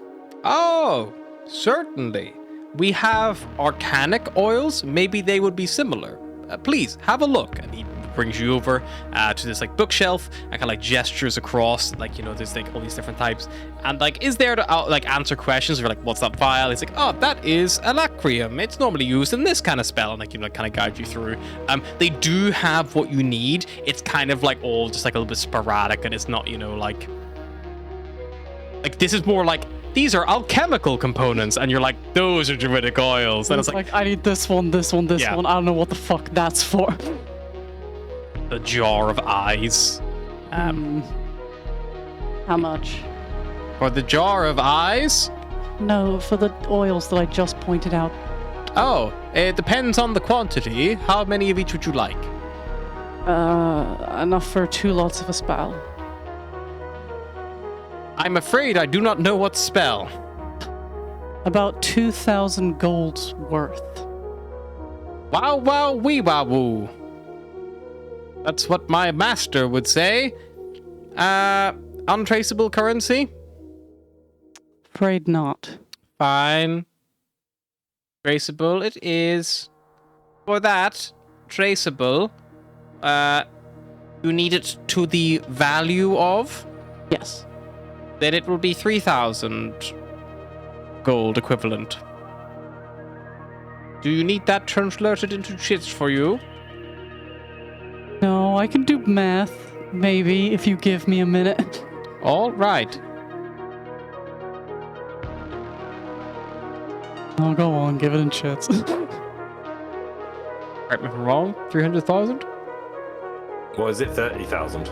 It's No, 3,000. Yeah, 300,000. 300,000. Sure, why not? Marvelous. Would you like me to gift wrap those for you? No. All right. Could I interest you in anything No. else? Are you sure? Not unless you've got a, secret of immortality back there. The closest we If have... he was just there you a cough, if you're shit. The closest we have to the secret of immortality would either be our decanter of endless water or our amulet of health. Or our potions of healing. Yeah, a bit late for all that. See you around, bot. My name is Eric. Yes, he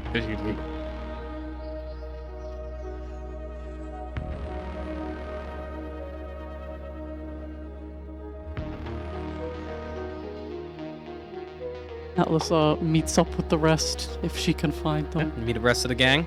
Jolo has not spoken to you guys since yesterday. You probably see Astra's hair, you don't see her face. Yeah, I'll be back in 2 seconds.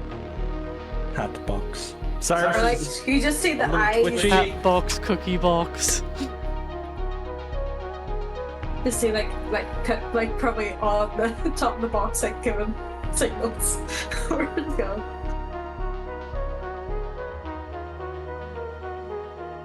No, so everyone go, Pip, stop trying to chew through the cardboard. That's not for you.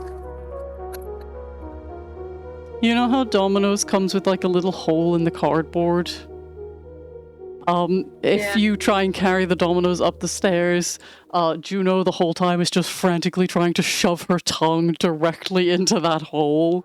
And it's like, no, Juno, do not put your tongue in the pizza hole.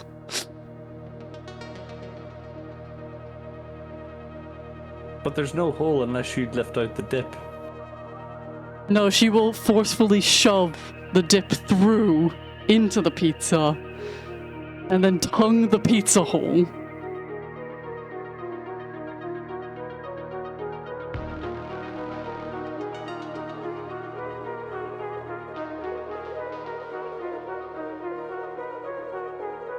Or like I said, I was leaving and then didn't. Back in 2 seconds. I had to go hacking cough. My sore throat is still sore months later. But now he's taken God, antibiotics, so he also has the shits. Antibiotics did not help. Antibiotics course has been run. Not eating probiotic yogurts.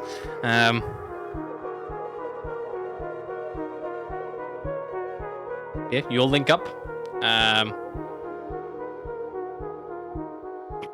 Iris, what's wrong with your face? Nothing's wrong with my face. What's wrong with your face? You can't see my face. My face is covered by cookie boxes. So Well, I could tell by your tone that your face was weird. Why is your face weird? she just lays out past the cookies. I would like to point out, Cyrus is has just gotten addiction. He's not even suffering from withdrawal. He's just already suspicious. Yes, he's already got the fucking fear. They know. They know Paranoia. the drugs. I mean, to be fair, the calm down from drugs is just paranoia. I remember one time. Good job.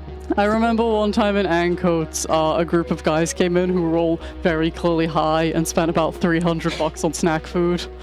But they were all walking around, and they just had one guy with them who was just so suffering the weed paranoia. And we had a drink called 420, and they all started chanting 420. And he was like, "Guys, stop! Guys, stop! They're gonna know! Guys, stop! They're gonna know!" And then they bought their 300 pounds worth of snacks, and the whole time he was just hovering in the back, looking like he was about to cry.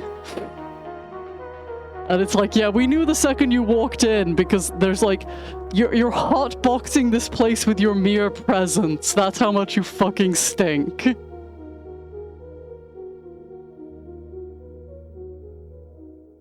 Did we get everything we needed? Also, they bought 13 pints of Ben and Jerry's, and I don't think they would have remembered to freeze those. Drank them like soup. Drank them like soup. We've all been there. Yeah, do you guys want to get anything else? Do anything else? What's the plan? Is this everything? I think so.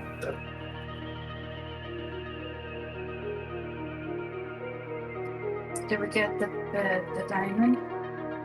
He's gone. I believe Volgir has it. I would ask him, but he's not going to respond to me right now. Huh?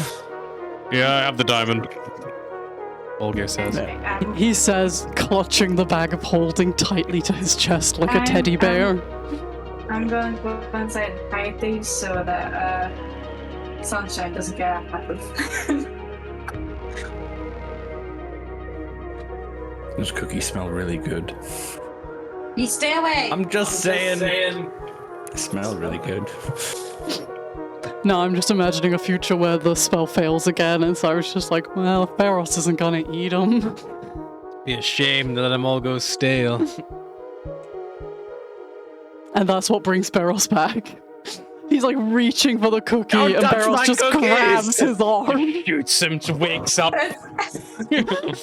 It's not even the thought of he has cookies waiting, it's the fact that Cyrus is going to eat said Someone else turkey. might eat them, yeah. Are Okay. we all done here, Volgear? I'm good. I'm good. Get back on your little hovercar taxis, and within another 20-30 minutes, you're back at the beach. Dropped off. Board your shuttle. Fly back up towards the Umbral Sphere, back in orbit. And within about, call it 3 hours, you guys are back from your shopping trip. Wasn't a super fun shopping trip though. I had a lot of fun. What did you do? I went to the fish market and bought a lot of celestial dip. Oh. I also got some fish. It's nice to change a diet up now and then. I don't know what's wrong, but something is wrong. You don't change, Cyrus. You eat the Holds same the thing bag yourself just a for little everything. closer to his chest. Like, I mean, Atlas speaks to you for the first time today just to say he doesn't change. He has a whole different body than when we first met him. no, like in terms of habits, he doesn't really change. Don't put me in a box, Astra. I'm a You person. put yourself I can in the grow. box. Well, maybe I got tired of the box. Maybe I wanted to be out of the box and have fish for a change. You tell me, you know what? Doesn't matter. I'm keeping an eye on you. You're being weird.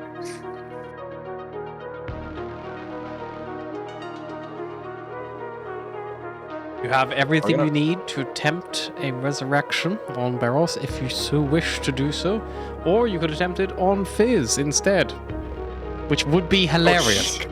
Kind of funny. Which would be I think like this is the landing a sun better here, choice. waiting 2 hours, and you're like, we're gonna resurrect Fizz. We'll get Barros next week. And then Barros just resurrects himself out of pure indignance. He's like, what the heck?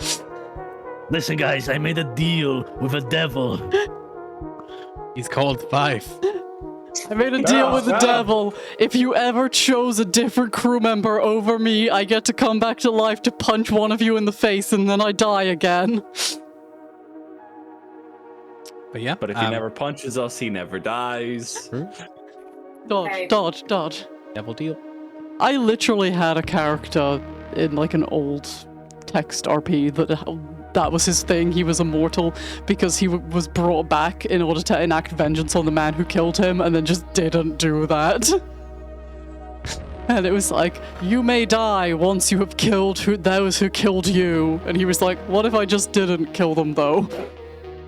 What'd be really fun is if he came back and he spent years tracking them down. He's like, I'm here to kill so and so. Oh, he died last week. Yeah, got hit by a horse and cart. It was terrible. Well, it was a whole back and forth thing. So basically, like, it was his best friend, and what he didn't know is that he also cursed his best friend to immortality because they could only die via being killed. Like, he had to kill him for him to die, and then he couldn't die until he'd killed him. Anyway, Fun. what would you guys like to do? You Bring it back to the the goat. spear. Yeah, where are you doing Maybe it? bring back the goat somewhere more private than the med bay, because We'll take him to the captain's quarters. Sure.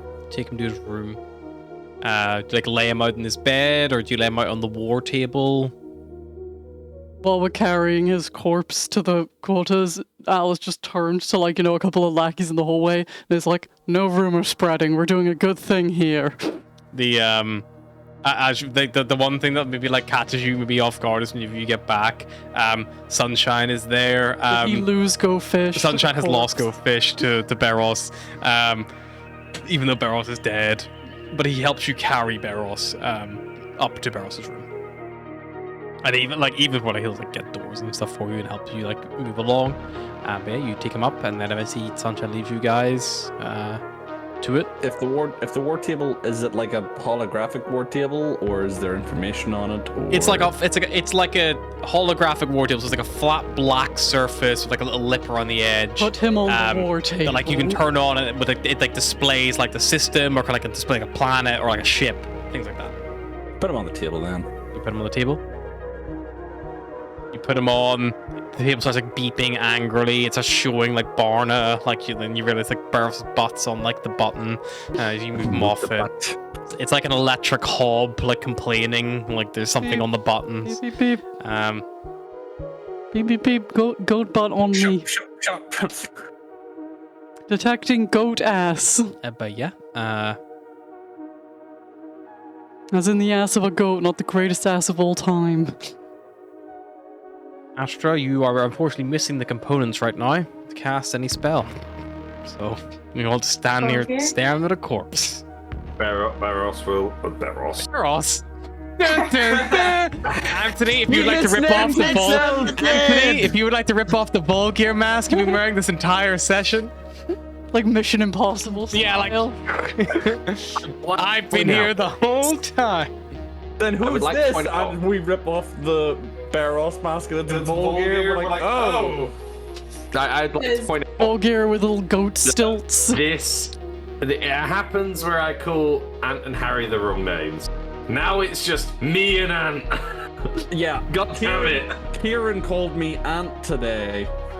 Hey, it's not just me Like then. people Like, just think Anthony I'm the same as Anthony his. is easily mistaken, you know? Or everybody? I mean, There was that guy in Manchester who will mistook for Anthony, like it's very easy to do. I mean, my favorite was us playing Smallland and Emma just going, "Fuck off, Ant." And she meant a literal one, but it was like, well, that was uncalled for, Emma. But yeah, Volgear, you provide a diamond to Astra. I will provide the diamond. Oh. I will also get the alchemy jug as ready and just set it down in front of me. I should probably lay out cookies all around Barros to get the smell. Like a wafting summoning over him. circle of cookies. Okay. So Astra, you begin to lay the. We place like a cookie on each eye, like you would like coins on the eyes of the dead. But actually, you begin drawing out like these symbols, like these like beautiful divine symbols of like life and a restoration, around Barros on the table, and like you kind of like draw them out initially, with your how do you focus your magic? You have like an amulet, like a bracelet, like With great anxiety. It's an amulet, but also I like to think if they're in a planet near water, she's probably drawing the strength from that too. yeah, you kind of like almost like pull, you know, the liquid out of the air, you know, a little bit as well. You kind of like you take the amulet like off your neck and like hold it, and like you take the diamond in your other hand, and as you begin to decant the spell, you begin to move the amulet, and it sways, kind of like a sensor, like moving back and forth on this little chain.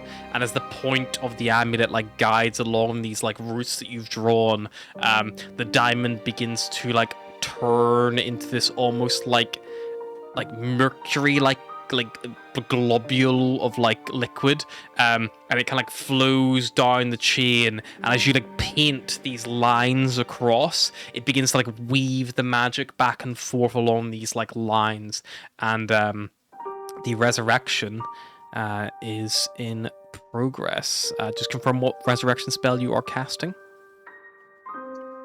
Just resurrection. Just resurrection stuff. But All right. So as part of this ritual, you kind of get to a point where you know that there is an opportunity for some people to step forward and do something if they so wish, to attempt to try to assist. There are 4 quadrants. The first quadrant is the actual ritual itself, which automatically succeeds because you have expended the material component.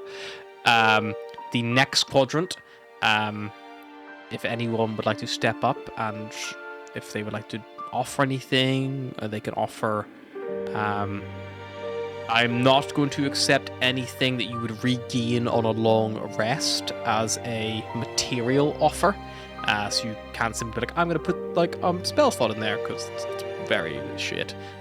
But anything of like actual long-term value, or an item, or maybe even like a memory, or anything like that you can think is a a way to help convince the soul to return to this body. Atlas will I step reserve- forward. I reserve last. Okay, Bulgar has last. I'll go second if I'm allowed. Atlas will just look down his body and be like, "You fucking lied to me. You just fucking lied to my face. You looked me dead in the eyes when I was willing to sacrifice myself, and you said right to me that this doesn't have to be a suicide mission. And then you went and did it anyway. If it was meant to be anyone, it was meant to be me. I don't know why you did that. I don't know whether you were trying to abstain your own guilt or stop me from... I don't know. But you said that it didn't have to be a suicide mission, so you better fucking come back.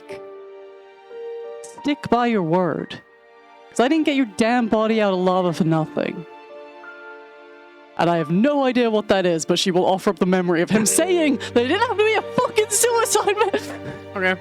It sounds to me like this is either a intimidation check, because Atlas is coming at this from a point of anger and of like, fuck you a little bit, or it is that persuasion of like, you told me it wasn't a suicide mission, like you lied to me, like playing on that. My opinion, based on what you said, it sounds more like intimidation. I mean, I'm terrible at both of them, so... Then it is a intimidation check. As Can checks be used if they've been used by a previous person? This is not like a traditional skill challenge.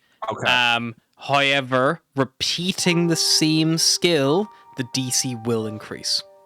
Okay. But you can do it. Threaten Barrows to come back. No, because I just wanted to check that, because I'm like, shit, I was going to use intimidation.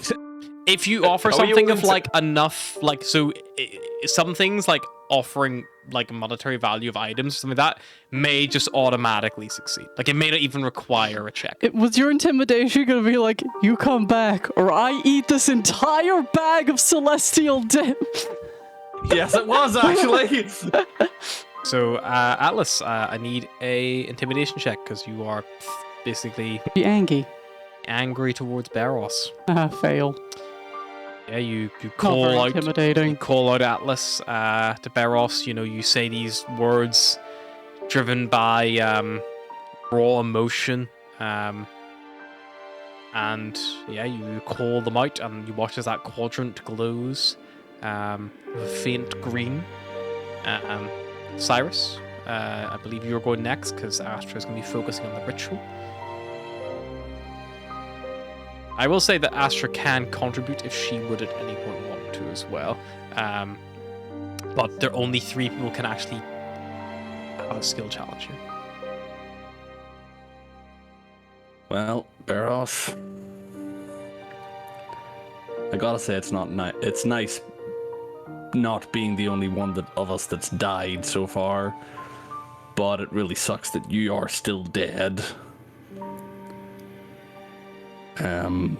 I know you used to say that you worshipped the god of death, and that you believed you had to bring as much death as possible and pillage and plunder.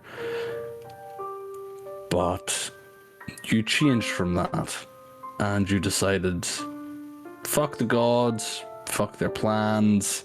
I know we're doing the whole thing for Saparna, but that's kind of more to do with the Illithid than the gods. But you told me that you were going to spit in the face of the gods, and you didn't care about the god of death anymore. Well, she's taken you at the minute, and the biggest fuck you to the god of death is to just come back. That, and well, this ship and this journey won't be the same without you at the helm. but I do have to tell you that I've just purchased an entire bag of celestial dip, 50 portions, Beros, and if you don't fucking come back to life, I'm going to drink them all right here beside your corpse. So you better fucking wake up and stop me. Also, I bought some drugs, and they're really fucking good, and you should try some.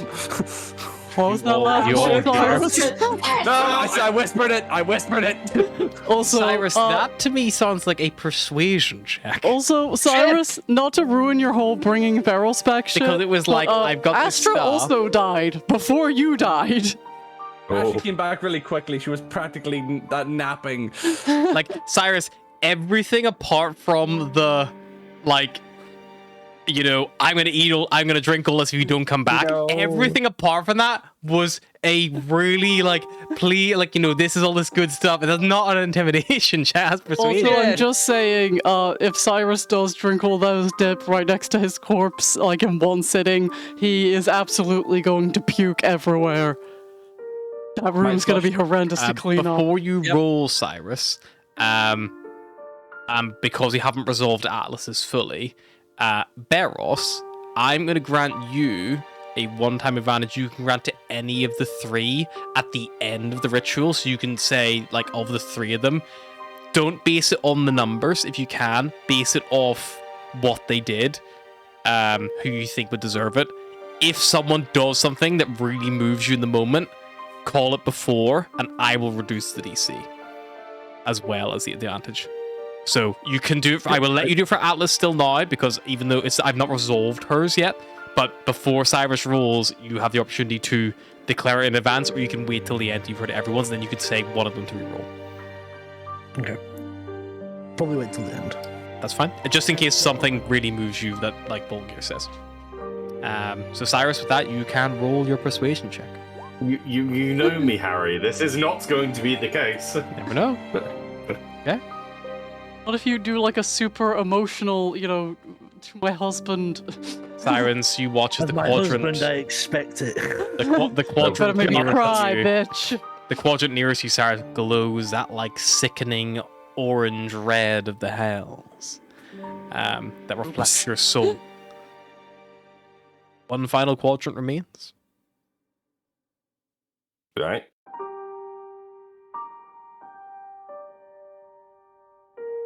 Beros, I'm gonna treat you like the trader I know you're gonna be in your heart. I'm gonna give you 3 choices. Pick the one that sorts you out, and one you're not gonna like at all. Either one, you're gonna pull out the alchemy jug. Unlimited celestial dip for the rest of your life. Option 2. I will purchase or hire a personal baker to bake you cookies for the rest of your days. Option 3, and this is only if you choose not to come back, I am going to destroy every tub of celestial dip and cookies I find in the universe. I don't know if Basher could contribute like a little bit. It's like, I just bought cookies for Barros. Cyrus just holds the bag a little tighter. Do I hear what Cyrus said before? Oh yeah. Is it like, and that includes his fucking bag. His bag's going. Those cookies that are around you. I paid a lot of money for this dip and fish. Yeah. Save the cookies, Barros. I mean, think of it. You could sit there in your captain's chair with a jug, a chef or a baker bringing you cookies freshly out the oven to dip into the dip all day long. And for the love of God, get your ass back here so you can take all the pressure off me, because I can't do, I don't know how the fuck you do with this shit. Fucking everyone asking me questions 24/7. Every fucking thing needs a fucking authorization code. How'd you remember all these? Right. Get your ass back here. He went from sad straight to angry. What? Because I have an idea of what that might be in my head. Does anyone have any idea what sort of check that sounded like from Volgir? I will leave it to everyone else because I have no fucking clue. Not from you, Vulcan. You said it, but everyone else who witnessed it, I would like your opinion because I think it was quite close. So I'd like to get a. I feel like really straight up charisma because it wasn't like. Yeah, I was gonna say he's kind of feeding into Baros's nature. I was almost gonna put it as like a That would be sleight of amazing. hand or something. He's trying to swindle him. Kinda, it's like gambling. Like, which door are you gonna choose, Barros? Switch. Game show host. Door 1 and 2, or door 3? Volgir, I would like you to make me a survival check. Because you drew upon Baros's base instincts for a lot of that. And you drew upon things that you knew that he liked, and also Isn't like Barros the one making a survival check, really? Yeah, basically. Right.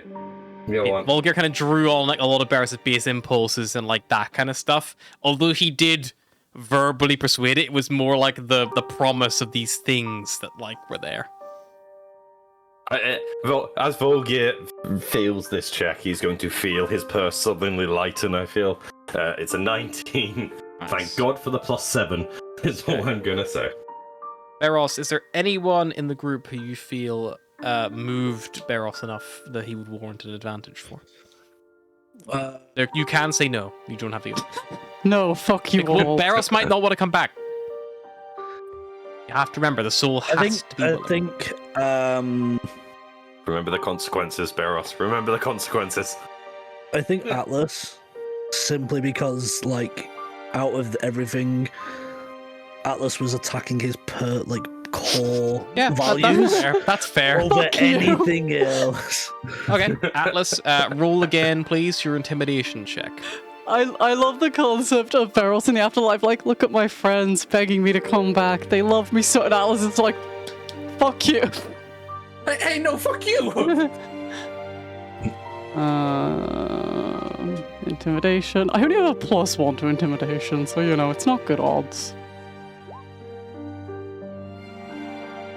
Nope, I'm not good at intimidating things. I'm not very scary. Ooh. She's angry, but she's not scary about it. Tiny bird screeching noises. But I'm going to assume guidance does not work in this case. In any way, shape, or form. I wouldn't think so. Look, I had 2 chances, you know? I got his corpse out of there, that's the best I can do.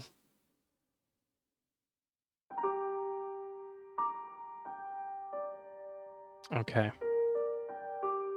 Like, I should have tried to squip my way with something like perception or insight, because I'm really good at them. But sometimes you gotta be true to the character, you know? See, I looked at it and just went, I'm fucked with all my proficient ones. And then Harry went, I'm going to give you survival. I was like, I'm good at that! That was like the only thing I'm good at in this scenario would be intimidation, and then I was too nice about it.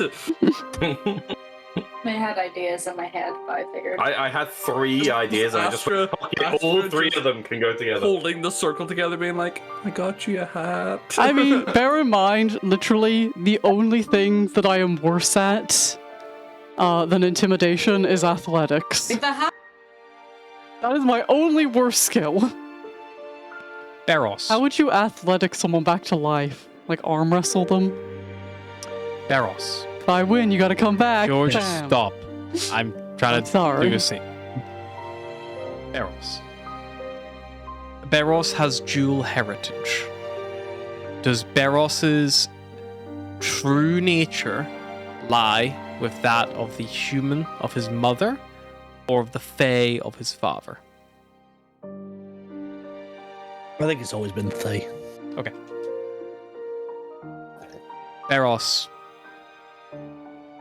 Although, for those of us here, it has been maybe the guts of 14, 15 hours of traveling back to a ship, traveling across a system, sleeping, haggling, bartering, and now finally performing a ritual. For you, time moves ethereally different. In fact, with the Fae, time is always a little bit squiffy. The last thing you remember is that little growth, that little flower breaking through the ash-choked terrain. And then it all went dark. But not dark like you'd gone to sleep. Dark like you had a blink that just lasted a second long enough that you even noticed it happened. And whenever you look around, you don't see that small, ash-ridden, choked landscape. You don't see that little thing clinging on to whatever life there is. You see this verdant, unbound, beautiful space. The very landscape is almost sentient. Trees bend to look down at the rivers that change course overnight. Paths appear for those people as they walk along and disappear behind them just as they go. And you see you are not alone here. You see there are lights that take on forms everywhere. Yourself, how does Beros truly see himself?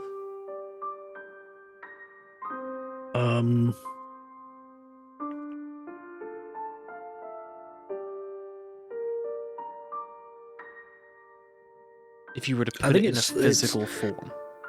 Don't say pixel Trudy Barros. I was just gonna say naked. I think it's really funny because, like, he is undoubtedly Fey, but in his mind, his physical form is human. Okay, cool. So yeah, you are maybe not just human, but maybe like the world around you looks so big because in this mindset, in this form, you almost feel like a child again. You know, you almost feel like when your mother was around and you had that connection so strong. And as these people come and go and pass by, and you hear laughter echoing in the distance, catching on the breeze. You feel no pain. You feel no fear. But you also feel no want, no desire. There is no driving force anymore. But in a moment, a little bit of you realizes that maybe you don't need that. Where time doesn't matter. What are you rushing for? Maybe you can just watch the rivers change course and watch the trees watch on. And then you hear from behind you a voice you've not heard in a very long time. Well, well, well. My little Baba Ganoush. Turn around, Beros. You see a woman who you expect to see hunched and haggard, her horns twisted back, her matted, greying hair sunken like bags under her eyes. The voice of your grandmother. But when you see her, she is healthy, standing straight. In her eyes, she still has wisdom of time, but her body is not haggard. Like you, she is no longer in pain. You see Thyrissa, your grandmother. Ah, little Baba Ganoush. I must say I am surprised to see you here before my husband, considering how stupid he is, but you also were a little bit of a troublemaker, weren't you? You could say that. Good. And Grandad is a stubborn old goat. Yes, I think that he has only somehow gotten younger in recent days and years and months or whatever it is going on. I get odd snippets, but nothing. It is not like looking through a telescope. Hear whispers on the wind. Come. Let me show you around. She begins to walk with you. She leads you, and as you walk together, like the others you saw, these pathways carve through this verdant landscape for you as the grass literally parts to let you walk by. And as you walk on. It is almost like the sensation of walking on a warm, sandy beach on your hooves. But it is soil and earth, but it's just that comforting warmth that kind of almost warms the very soles of your feet as you move. But doesn't burn them. It's not too hot to burn. The sky above you is this like beautiful twilight, stars twinkling in it. This place that we find ourselves in, this is part of, I suppose, in a way, essence, the mountain. But it is quite quiet. Normally, when Saparna was here, it was very lively. Lots of parties, lots of good food, good drinks, good entertainment. But she's been quiet for a while now. But we preserve, and we still get here, as you have proven. People don't just get stuck out there, waiting for something to happen. She leads you up, kind of like, and you realize looking back, and you look back where you've walked, and what felt like maybe 2 minutes, you turn around, and you see you've walked 50 miles. Like, that little glade you appeared in is now like a speck down below you. And as you look where your grandmother has led you, she's led you these beautiful, big, like rock pools. But they're not near the coast, they're like up high in the mountain, like almost built into the cliff itself. She like sits down at the edge of them, like kicks off like, you know, like her like little wraps on her feet and like dips them in the water and like, you know, puts her hands behind herself and just takes a deep breath in. It's dear. It is quite a beautiful place where we find ourselves. I'm sorry that you are here so soon, but I would be wrong to say that I am not bad. I'm glad to see another one who I love join me here, along like my other family. It's quieter than I expected. It is. Like I say, when Saparna was here, there were parties, and dancing, and drinking. She is true beauty. When you behold her, the way she looks at you, talks to you, speaks to you, everyone around her is basically enlightened by ecstasy. I don't know. It is a little bit like we are without a sun here. But the sun never rose anyway. She was, in a way, our sun, warming us up. But you could still feel it in the mountain, the warmth in your feet between your strange human toes that you've chosen for yourself. Interesting choice. Maybe not a conscious one, but...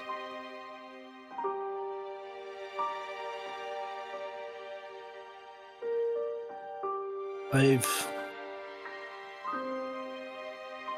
strayed away from my wild heart a little bit. Haven't we all?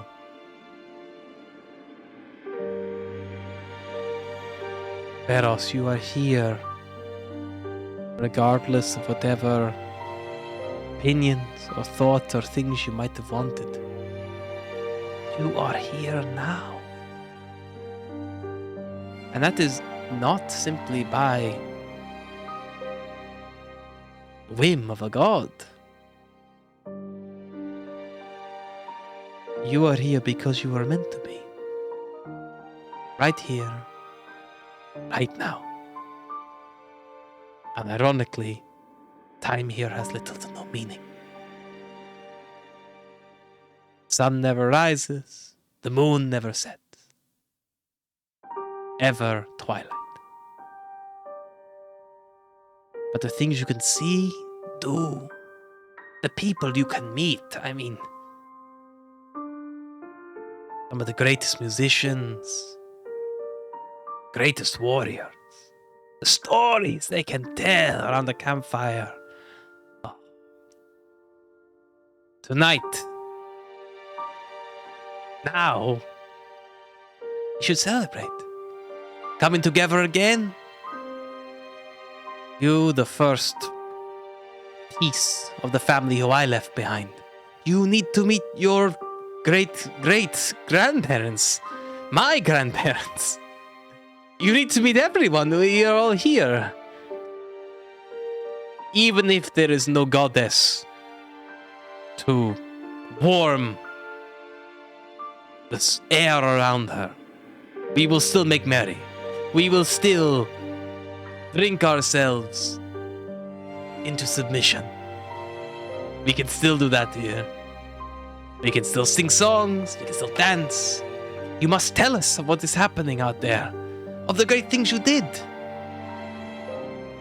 And when they are ready, the sad truth that happened to you has happened to all of us. And then, like us, you will want your friends, your family. It is selfish, but you will want them to find you because you miss them.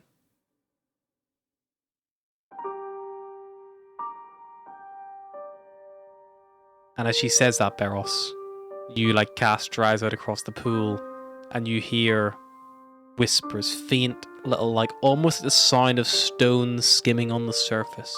You hear, you said it wasn't going to be a suicide mission. It pricks your ears up. You hear, and if you don't, I'm going to eat all the celestial dip myself.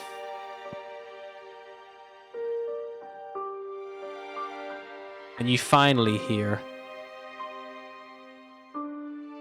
unlimited celestial dip for life. And the moon pool shimmers, Beros, and the surface of the water becomes like that of a portal, a vision that you can see. And you see, still wearing that same suit, you see your face. You see the scars. Scars that never even have had a chance to scar. They are still fresh. But the blood has dried and burned. The hair is singed. But all around you, you see your friends. And an echo of this ritual bounces to you, and you see it, and you hear it, and you feel it.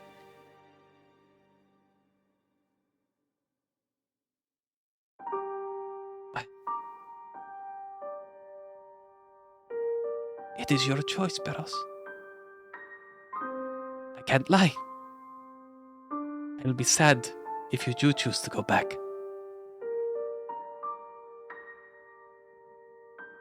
Do you know what you want to do? I'll walk up to her and put my hand on her shoulder. Mhm. I love you and my family with all of my heart. But I cannot deny that this place just isn't me. Not right now. Then go. And it is not the desires of the world. It is not the desires of celestial dip or biscuits. It is my desire to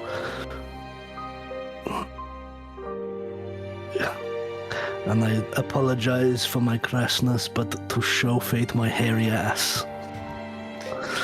You are too much like your father. Come here, my little Baba Ganoush. She pulls you in for a big hug.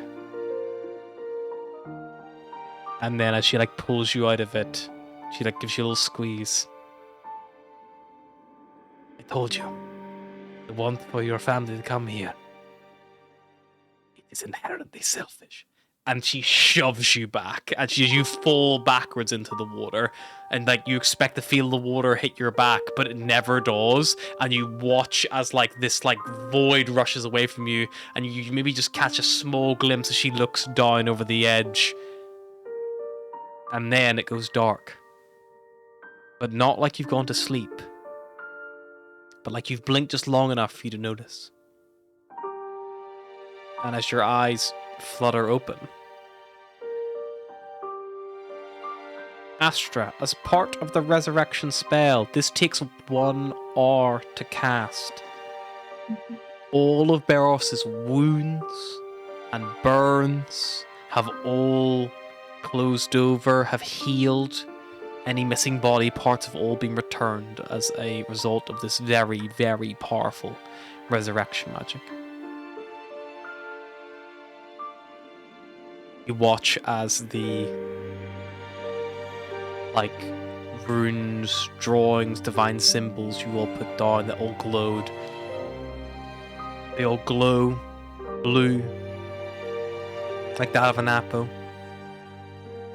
They flicker for a moment to red, and they flicker for a moment to this beautiful golden light, and they flicker back to blue. And then they all rise up, and from each point connect into this amulet that Astra's holding above Beros.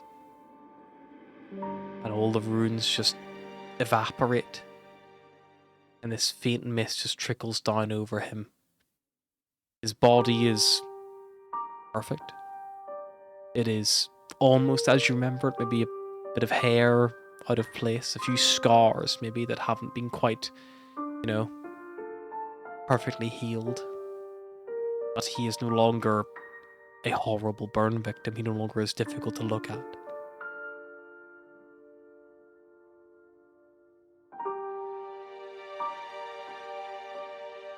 Astra, Yes. you conducted this ritual. Beros seems willing to return, but like all things, there is a leap of faith. There is one final d20 that must be rolled by someone. I will not put that pressure on you if you'd rather. Beros can roll it, but you casting the spell do have the chance to do it. You are concentrating on casting a spell. You cannot cast guidance on your spell. And I would say it goes against the... it's not a skill check. This is a roll of the dice. So I will tell you right now, if all of your allies' successes have to roll 2 or higher. A natural 1 will be the only thing that stops Beros returning to life. And I will remind you that if there is a failure, you would need to conduct a true resurrection or a wish. You should get a physical dice. I don't trust digital dice with this shit. Do digital dice, be funny. And again, if you don't want to do it, you can pass it to Beros. But with 3 successes, with Beros granting his advantage to Atlas, I see, my apologies, you'd failed Atlas. Yeah, so I still lied. fucked it. You need to roll a 5 or higher. It got harder. Yeah, 5 or higher. Not by much, it's still very doable. It's over 75% chance. But it is a Okay. single roll. I need a master dice. It was sitting right on top of my dice bag, so 1, 2, 16. Ryan, 16. can you make confirm? If we could get the dice confirmer. Get VA Ryan over, please.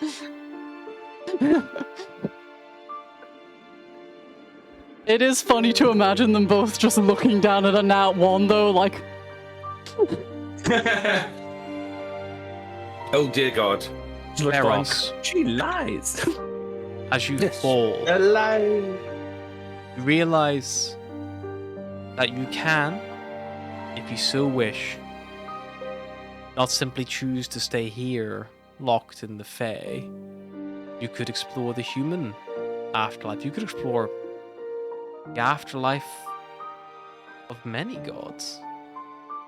You walked for a time under the guidance of Marana. You considered a little bit the stylings of Tanda of the grave and the giants. This is simply one afterlife. This is not the only one.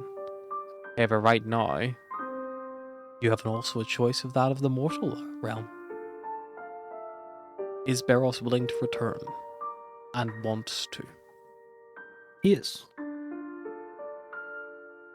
The spell ends, and Baros's eyes flutter open. Baros? In the afterlife, you felt no pain, you felt no fear, you felt no drive. Waking up, you feel all of them. Tenfold. Although the wounds have healed, your body still aches. Although you have just cheated death, your mind is filled with the fear and memories of what harrowing things you've seen and felt. But you are also granted that which mortals love.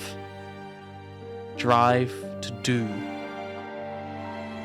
to experience, to see, drive to live, something that the deaf can never understand.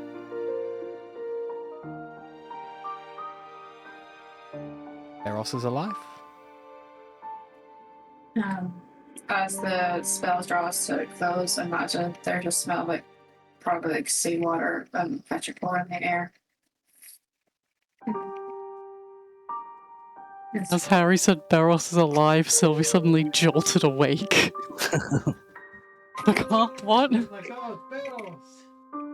And you'll probably just hear Volga in the corner. This means I've got to fucking find a baker now. Fuck's sake. Your arrow activating. Right. Did we at least win? No, we lost. I think so. Good to know. Right. Right. A couple of points of standing. Cyrus, hand over the celestial dip. Sorry, Cyrus Number needs to one. take those fish out first. lift 5 fish out of the bag, hands over the bag of dip. Second of all, Volge, may I remind you that we're multimillionaires. I can buy my own damn baker. Hey, you haven't done it yet, so it was an option. And for the last one, I would like you all to leave, but Atlas. Oh god, he's gonna kill me, isn't he? He's gonna kill me, so I was the one who did the suicide mission. Ash just stacks the cookies in the corner. I'll leave the Props the alchemy hat jug and I'll walk away as well. Hat over. She's got to give that as a. Cyrus will just like patch Beros on the shoulder, gives Atlas's arm a wee squeeze, and then he leaves. Ash probably gives Barros a kiss on the cheek before leaving. Beros, you Okay, have we'll just all of your set hit the- points, by the way. You've not had a long rest since you died. You also suffer a -4 penalty to all D20 rolls. Every time you finish a long rest, that will be reduced by 1 until it becomes 0. So you are weak. That's your Volgate. pain you feel tenfold. Volga will drop the alchemy jug and just go, I swear, I am adding my own rule. You do that again,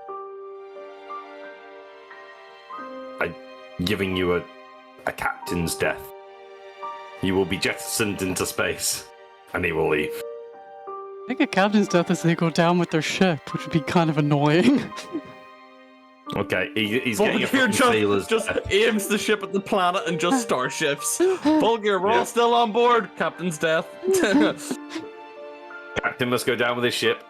If you wish to Yeah, get but off, not the get rest of us.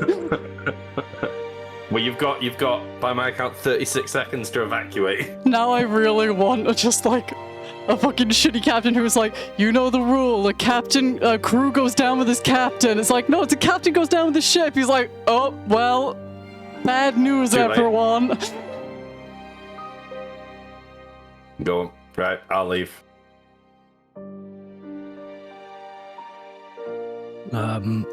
As everybody leaves, I'll turn to Atlas. I understand that you're annoyed, and that you think that what I did was selfish.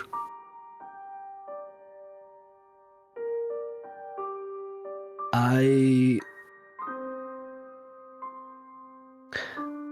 did it for two reasons. One, I believed that I had lost my purpose.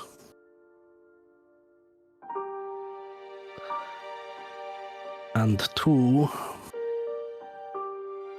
what was the fucking point if you could not see your planet be saved? I was never meant to see it be saved.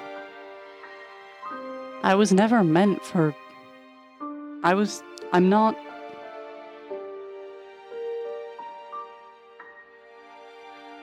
I'm not good at anything. But I think I could be a good sacrifice. And every goddamn time I try to sacrifice myself, somebody stops me. Somebody makes me keep going. And I keep fucking up. Again and again. I keep making people get hurt and die, and I keep doing terrorism unprompted. At least if I was a sacrifice, it would be, one last good thing, and maybe that would make up for all of the things. But the longer I'm alive, the more bad shit I keep doing, and the bigger the sacrifice I'm going to have to make at some point. And I don't know what bigger sacrifice I can make than for a whole planet. The whole universe? Maybe, but I don't think we're going to get that far. I was okay with it. It fit, it fit to just... It's not like I'm mad that you stole the glory or... It just... We live together. Or... If one of us has to go, I want it to be me. That's why I'm always the last out the door. I'm not letting people... I'm not letting someone die for me. For my cause, for my life, for any of it.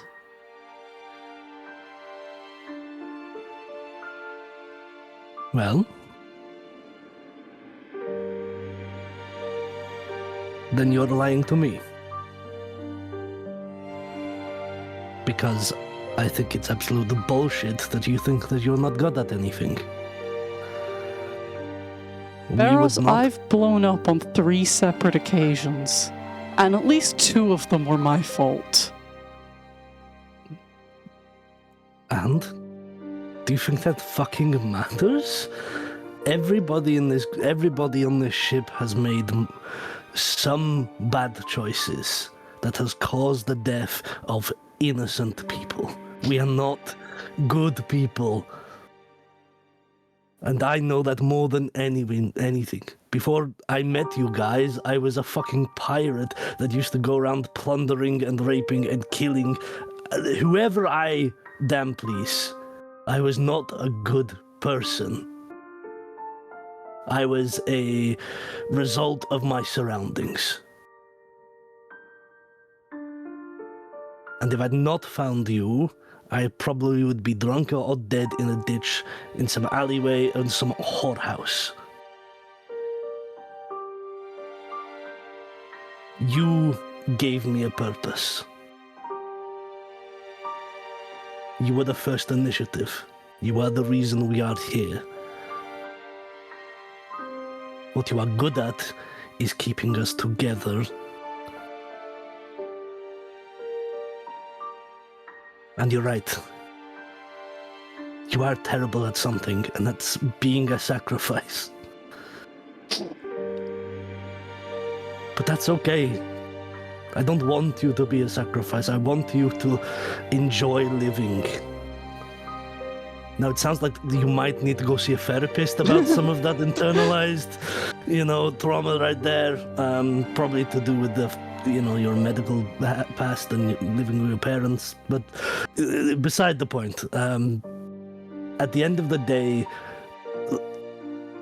yes, I was willing to sacrifice myself. I drank all of the milk, and now my stomach hurts, and now my everything hurts. But I did it for you. I did it so that you could live your life and enjoy the planet that you saved. I wouldn't have been able to do it without you. And my death is just a misplaced good intention.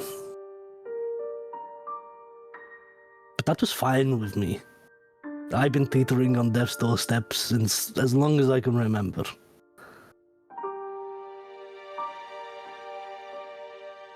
I'm not the only one who's had a close call with blowing yourself up or killing innocent people or doing any of that. We're in this together. And sometimes, or at some point, some of us are going to die. Because that's the life of an adventurer. That's the life of people who care about what happens to this world.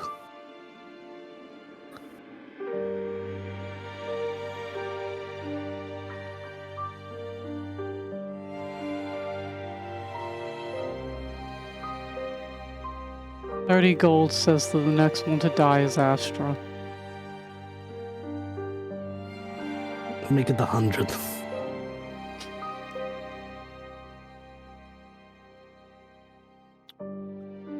Right. Now, if you're done wallowing in your self-pity of existence... Do not eat that whole bag of celestial dip at once. You will just die again. I'm going to go take a bath in it. And you can't stop me. Not even uses the jug. Uses the actual premium. I was gonna say, uses the premium stuff for the bath, not the jug. The jug only can, distribute a little bit at a time. It's not like the So endless use that water to to top transfer. up. Yeah, but 50 Domino's tubs does not make a bath. Depends how shallow you want your You bath. water it down. He needs to Sponge? dilute it. It's like Sponge cordial. It will just mat It's his like- hair. It's like the And then we'll old-timey get rid of the baths where you smell. only got so many inches of hot water, you only get so many inches of celestial dip, and then you can pick how much cold water you put in. Burroughs will take up... Atlas kind of looks him up and down, he's like, pretty messed up, I could probably stop you. I'm not going to, but... No, it's against medical advice. That's fine. Burroughs picks up the box of biscuits. He goes round and picks up any biscuits that have been left in the ritual. One just has a squirrel nibble out of it. So I've got bored in the hour. if I stay true to my word and say that the alchemical jug does the same as mayonnaise, that's 2 gallons, which is the equivalent of 266 Dominoes.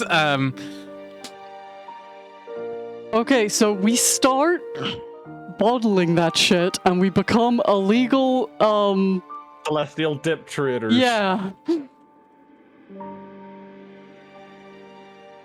I'm not saying it's my best plan, but I've had worse. I'm gonna say it's gonna replace. Whoa, hey, I'm gonna say it's whoa, gonna replace oil. whoa, hey, you said mayo, bitch. Oil. Oil is 1 quart. Which is the equivalent of like 37 portion, which is still very good. It's just not 266. I wonder what Can we oil it split the produces. different- Because if you get a jug and a chicken, you can essentially have unlimited mayo. You know, oil and egg. Can we split the difference and say wine? And no, because that's still like 133 tubs. You're lucky I didn't swap out basic poison, which is half an ounce. I've just given myself the charm I will. so that I'm drugged. I will. You're probably put the not drugged alchemy jug- anymore. You're probably just starting to get a little itchy about it. I will move the alchemy jug to the party equipment for you, Barrows. Yeah.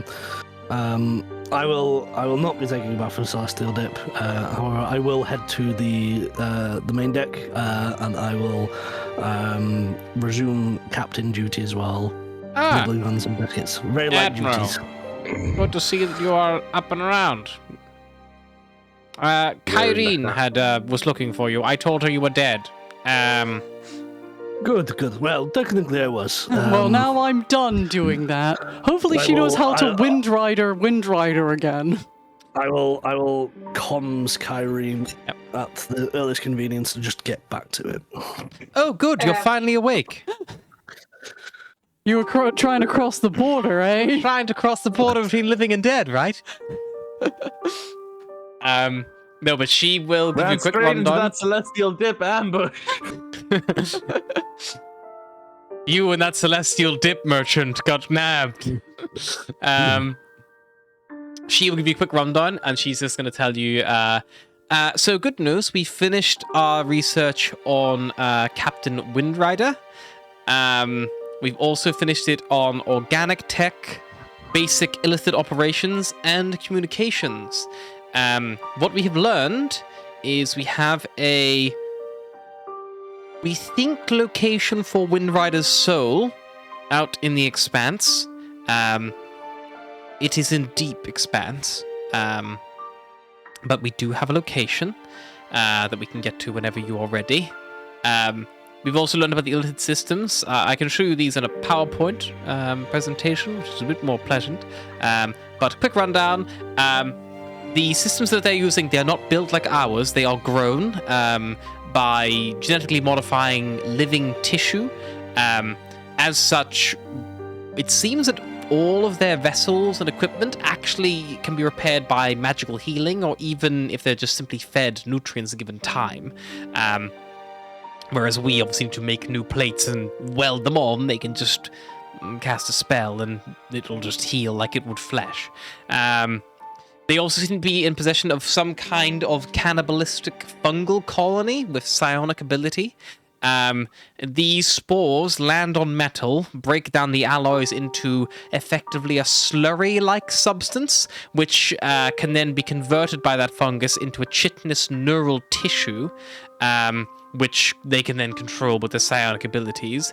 It seems that the Illithid produce thralls, because thralls can produce these spores, again, likely by genetic mutation. By not letting them fully become Illithid, they become hosts for these fungal colonies. The living tissue then obviously has a nervous system, which means that they can use their psionic abilities to manipulate them, things like that, like the sphincter doors and that sort of thing that we've seen. Basic operations that we can tell based on our research is all illicit operations require an elder brain, at least within the same sector, to effectively operate as a hive mind. Otherwise, they are acting independently and rely on more conventional means of communication. It seems that elder brains generally tend to travel on larger vessels than standard nautiloids and are likely hidden and cloaked. However, we think we might be able to track the signal. Looking into their communications, normally an illicit mind can connect to the elder brain, allowing long-range telepathy, it seems, based on our understanding of their mental state. And that grants them things like hive mind decision-making, and if required, the elder brain seems to be able to literally puppeteer and basically control individual minds to do a specific task.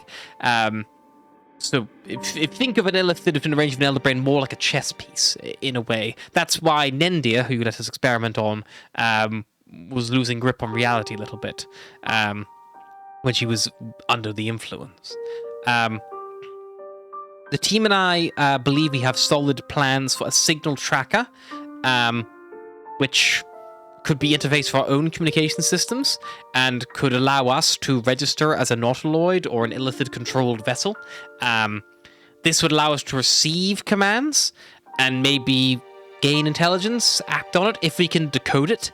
Obviously, we're going to be receiving psionic garble. Hopefully, we can work out a way to decrypt it into something we can understand. And as long as we set up the interface correctly, we can also block that psionic command reaching the arcane engineering system. Because that runs on arcane power, not psionic, hopefully it simply wouldn't even be able to interface. But we likely should probably put some kind of defenses in place just in case. We also can construct a psionic... Think of it like a satellite dish, which we can use to fully triangulate the location of Captain Windrider's soul. We would need to do at least 3 scans to get an exact location. Otherwise, we have a general area of about a sector, but that's quite large, as you can understand. We would need to triangulate it, but we think with the same communication ability, that psionic link, we might be able to isolate it to a specific location. A lot to think about, I'm sure. We priced up plans for the psionic receiver, and time to make. We think we can push it through in about 12 days. Probably going to cost about 650,000 chits to make. Just if you want to factor that into a budget of ours, that would be great. Right. Also, if you could get one of those little coffee machines that uses the pods, also would be nice. The filter coffee's fine, but it does get stale. Right. For the budget for the satellite, great. If you want a coffee machine, go to Volgear and get it approved by that team. Fine. Filter Not coffee right. it is. Listen, if you think it'll improve your productivity and general morale, I can approve it. But just still need to fill out all the paperwork and get it through the armory. I'll take that. Better than going empty-handed. Well, Couple of points. Saying that I'm a tight ass. No, you are. you are. Even Kareen knows it. A couple of points that I had. If you're looking to research the psionic satellite and communications, we have a prisoner aboard that potentially would be able to help with that. Full authorization to get them involved where they can. I think they'll be more than willing to help if it means that they can get a little bit more freedom. Yes, we did sure- do a little bit of work with Nendia. We're right now investigating those strange tadpoles that you brought us. No, not Nende, the other prisoner we have. Oh, the strange, The one in the hyena, brig. Yes. You will need extra security, so just make sure you take the security team with you. They have some kind of intuned psionic powers. Maybe something along that lines can help you kind of break down the communication code, and she may even be able to translate it if it's on the same kind of school of kind of magic. Yes, that might help. We're currently researching Ceramorphosis at the moment, and those strange tadpole creatures you had that you found on Sapana's vessel, and the pod that you brought back. We also still have that Mind Witness corpse that we think are kind of like mini elder brains. We were hoping to maybe rely on that whenever we get the receiver set up. We could maybe try to interface with it and see if we could use that in tandem and see if we could, set up dubby signals or anything like that. All right. I will prioritize your funding, your budget requests, and I will talk to the team on what we should be prioritizing as our main mission. Marvelous. Can I make a request? If you can get us an elder brain, and if the receiver communication works, we might be able to make an output. We might be able to control.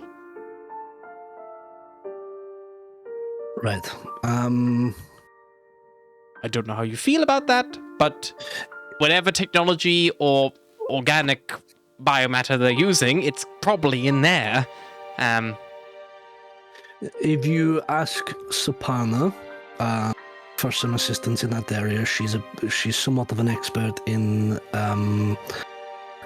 the Elder Brain field, if you can even call it that. Whenever we picked her up, she'd spent some time around the Elder Brains. Well, I will inquire. Right now, we're going to focus on what we've got. Just keep our minds on track. Don't get lost in the source, Of course. And the last thing is the technology that you are using to track Windrider's soul. Once we have done that, could that be kiboshed into tracking Lithid bases of operations? Yes, potentially. It would effectively allows us to receive psionic signals, which it seems that Windrider is emitting from wherever they are, so we can hone in that signal. That's what I'm saying. If we will also receive, I imagine, countless Lithid signals. We simply need to just decrypt them, understand where they're coming from, what they're about, and then with that we can probably triangulate locations, plans, that sort of thing. Right, great. I think that's all from you. I need to debrief with the rest of the command team. We will likely need to dock somewhere with supplies to be able to make this stuff. Preferably somewhere amalgamate-based, just because all of our contacts are there. We might be able to find stuff here. It just might take a bit longer. That's fine. I believe we have some ships and tech we need to pick up from one of the amalgamate bases. So we will be moving to amalgamate space within the next few days. Great. We can do some forward outreach and have them pick up some stuff for us in advance if you let us know where we're going. Good to see you up on your feet. Hope you're okay. Better than ever. At least you're not a squid. And then this terminates the conversation. That's how we should end all conversations, except with Nendir, I guess. It's when So someone she's- nervously chuckles. Yeah, so she said that after walked in, her eyes was like, why would you say that? And then I will call all officers to main deck. Barris, before people turn up, I got you this, and amongst everything, she has the big ass hat. Oh my god, a new admiral hat! I know it's kind of admiralish, but it kind of looked like you could hold cookies in it. That is true. That is true. And the gnome admiral hat burnt up in the lava, so I'm really I needed a new hat. The whole point of that thing was to get that hat. Of course, Okay. you got a better hat now. Put on your new hat. I'll put on my new hat, call the officers. I will also get the gnome AI on comms, as well as the Thunderhead Tyrant and Harmony. You get them all connected up. You see, obviously, you guys are all there. Telon Darkhoof is there, kind of representing the crew. You've got Battle Mage Finn Ross, who is your gunnery marshal. Kyron also arrives because she's the officer of the research team. You got Gideon, representing the crew. Talon is your chef. And your head of security, Sunshine, is also present, as is Saparna. She's not an officer, but like she kind of makes up her own rules. And there's also Daze as well. Daze is there, your pilot, and she's probably just like clinging to Astra like a limpet. And then you see like on your 3 like screens, like maybe protecting the glass, you see like this golden draconic face of Harmony, like big like long drooping like frills and fronds coming off her face. You see like the little like digital like version of a gnome there as well, and you also see the visage of the big GIF commander of the Thunderhead Tyrant. Well. Right, I've called this meeting today to kind of update everyone. What is the sit rep with Squall from the last time? Still evacuating. Right. There was a big fuck off later. That was a bit scary for a moment, but we dodged it quite easily. They were clearly aiming for the Thunderhead Tyrant, but we easily avoided it with no difficulty. And what is the real sit rep from the gnomes? It appears right now we are seeing quite a positive trend, a real uptake in oxygen levels. The atmosphere is slowly beginning to repair itself. I have projected within a month we will probably have grass growing at this rate. Even some faster growing things have already started to bloom and grow, and it's a little bit of an acceleration. It feels like making up for lost time, maybe. Not sure. Quite interesting, if you ask me. Lots of spiders. Turns out the planet goes complete 180 and becomes just a jungle. It's just going to be entirely covered in kudzu. Like, that's it now. Right. We are still not sure how the adapted fauna will adapt to the old flora. There may be need of some kind of sanctuary for them. They may not be able to survive in the new way. Bye, cool bears. Or we could simply Well, I guess that's Atlas's new mission. let them perish, and we could try to reintroduce similar creatures from other planets to make up for the lack of natural fauna. But that is for time in the future. This is a bit... We're looking at a year, 2 years projected from now, whenever they finally run out of food sources, things like that. Right. I am also here, Harmony just says. We've been taking some people off the planet. All seems to be going quite smoothly. But if you're saying, are we good to bring people home? There's still people on there. Right. I think the main objective now is to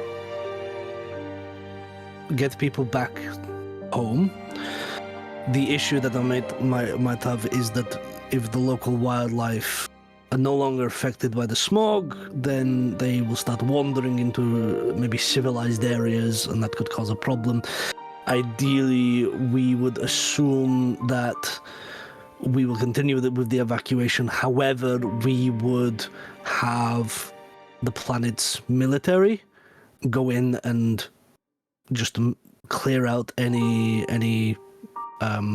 living spaces, make sure that obviously any survivors are given the treatment and food, and just set up standard procedures for disaster relief. Unfortunately, the Squall populace, because of its spread thin nature and lack of territory grabbing or border conflict, there isn't really a military aspect. There are small pockets of local peacekeeping forces at best. You don't really need a military when no one's coming to take your horrible diseased planet. Correct.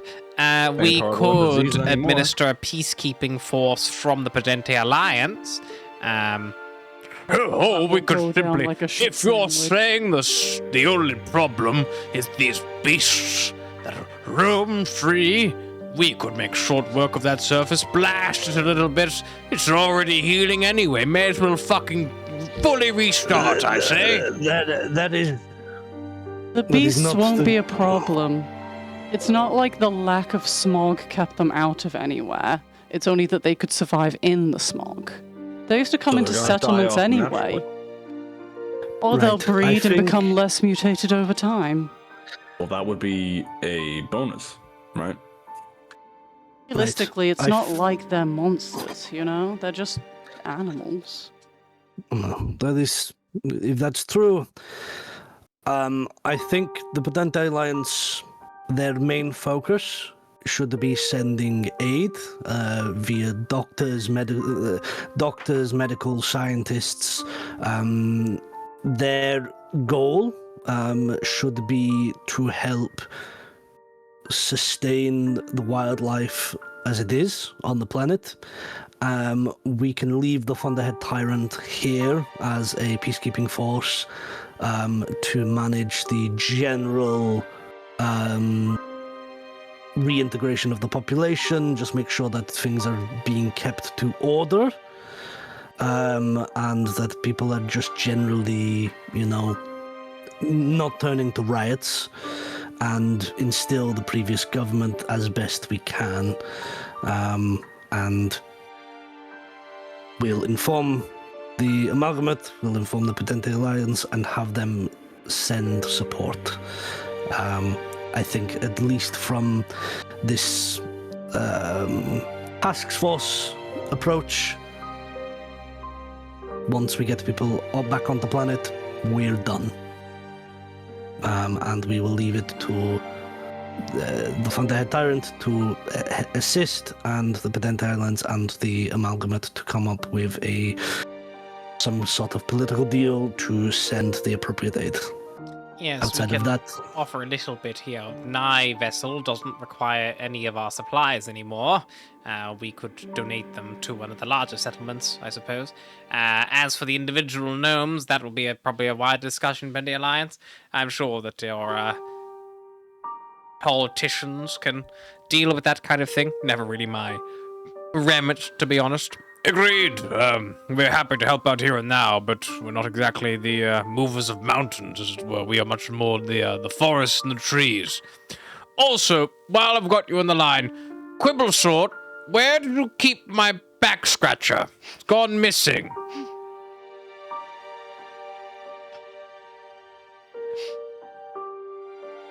It's behind your door. Back on. And then you see he disappears. Oh, perfect! Oh, fuck, that's the spot. You just hear from, a distance away. Harmony Right. just nods. I do not believe we are fully required here anymore.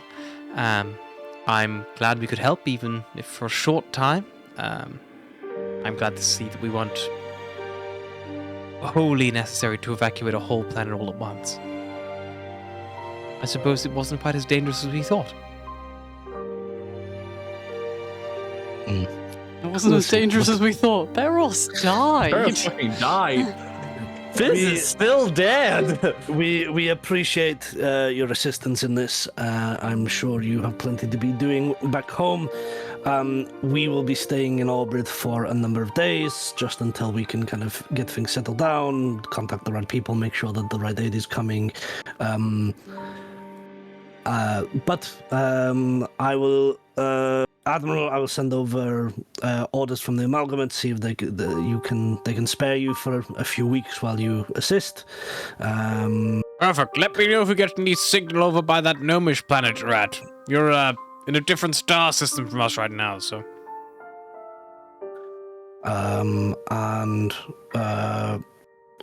I'll close the transmission. In regards to this crew, Karen has been very kind to hand over all of her research notes. We have two options. I believe I know the answer. We have the location of Windrider's soul. Once we can essentially develop a signal tracker to pinpoint that and go after that. We also have some information on basic procedures and some basic comms and illithid tech that we can look into. It sounds from the research like once we have the comms interceptors up and running, we can find essentially bases of operations such as like thrall factories and organic weapon factories, and target them as a way to kind of weaken the illithid's grasp on the universe.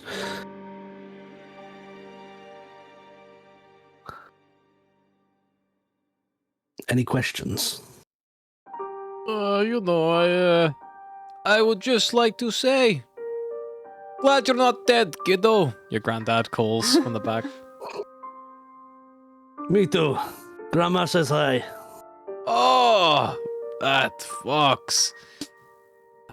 I will never remember just how perfect her tits were. Like, I know they were good, but like, were they that good? In my memory, they were very good. Whoever's closest to her and be like, I thought his grandma was a goat.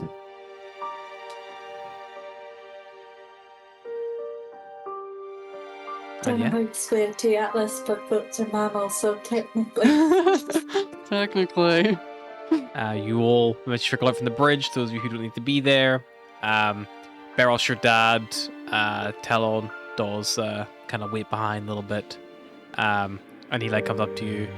And like, your dad has raised you. Like, he's by no means an absent father figure. Where some people's dads might just give you a little small nod or like a little pat on the shoulder of encouragement. Your dad doesn't say anything. Just pulls you into a really, really tight hug. And when he like pulls out of it, you get a good look at him, and like, you've woken up and like you've been dead. Like, you've had to act, you've had to step up and had to do all these things. And you can see that your dad's eyes are red, like he's clearly been crying. And like, as he's looking at you now, you can see like tears welling again, and he just gives you a little small smile, and he just says, I'm so proud of you, my boy. I'm so glad you're alive. And that Me too. is where we're going to stop for tonight. Until next time, bye.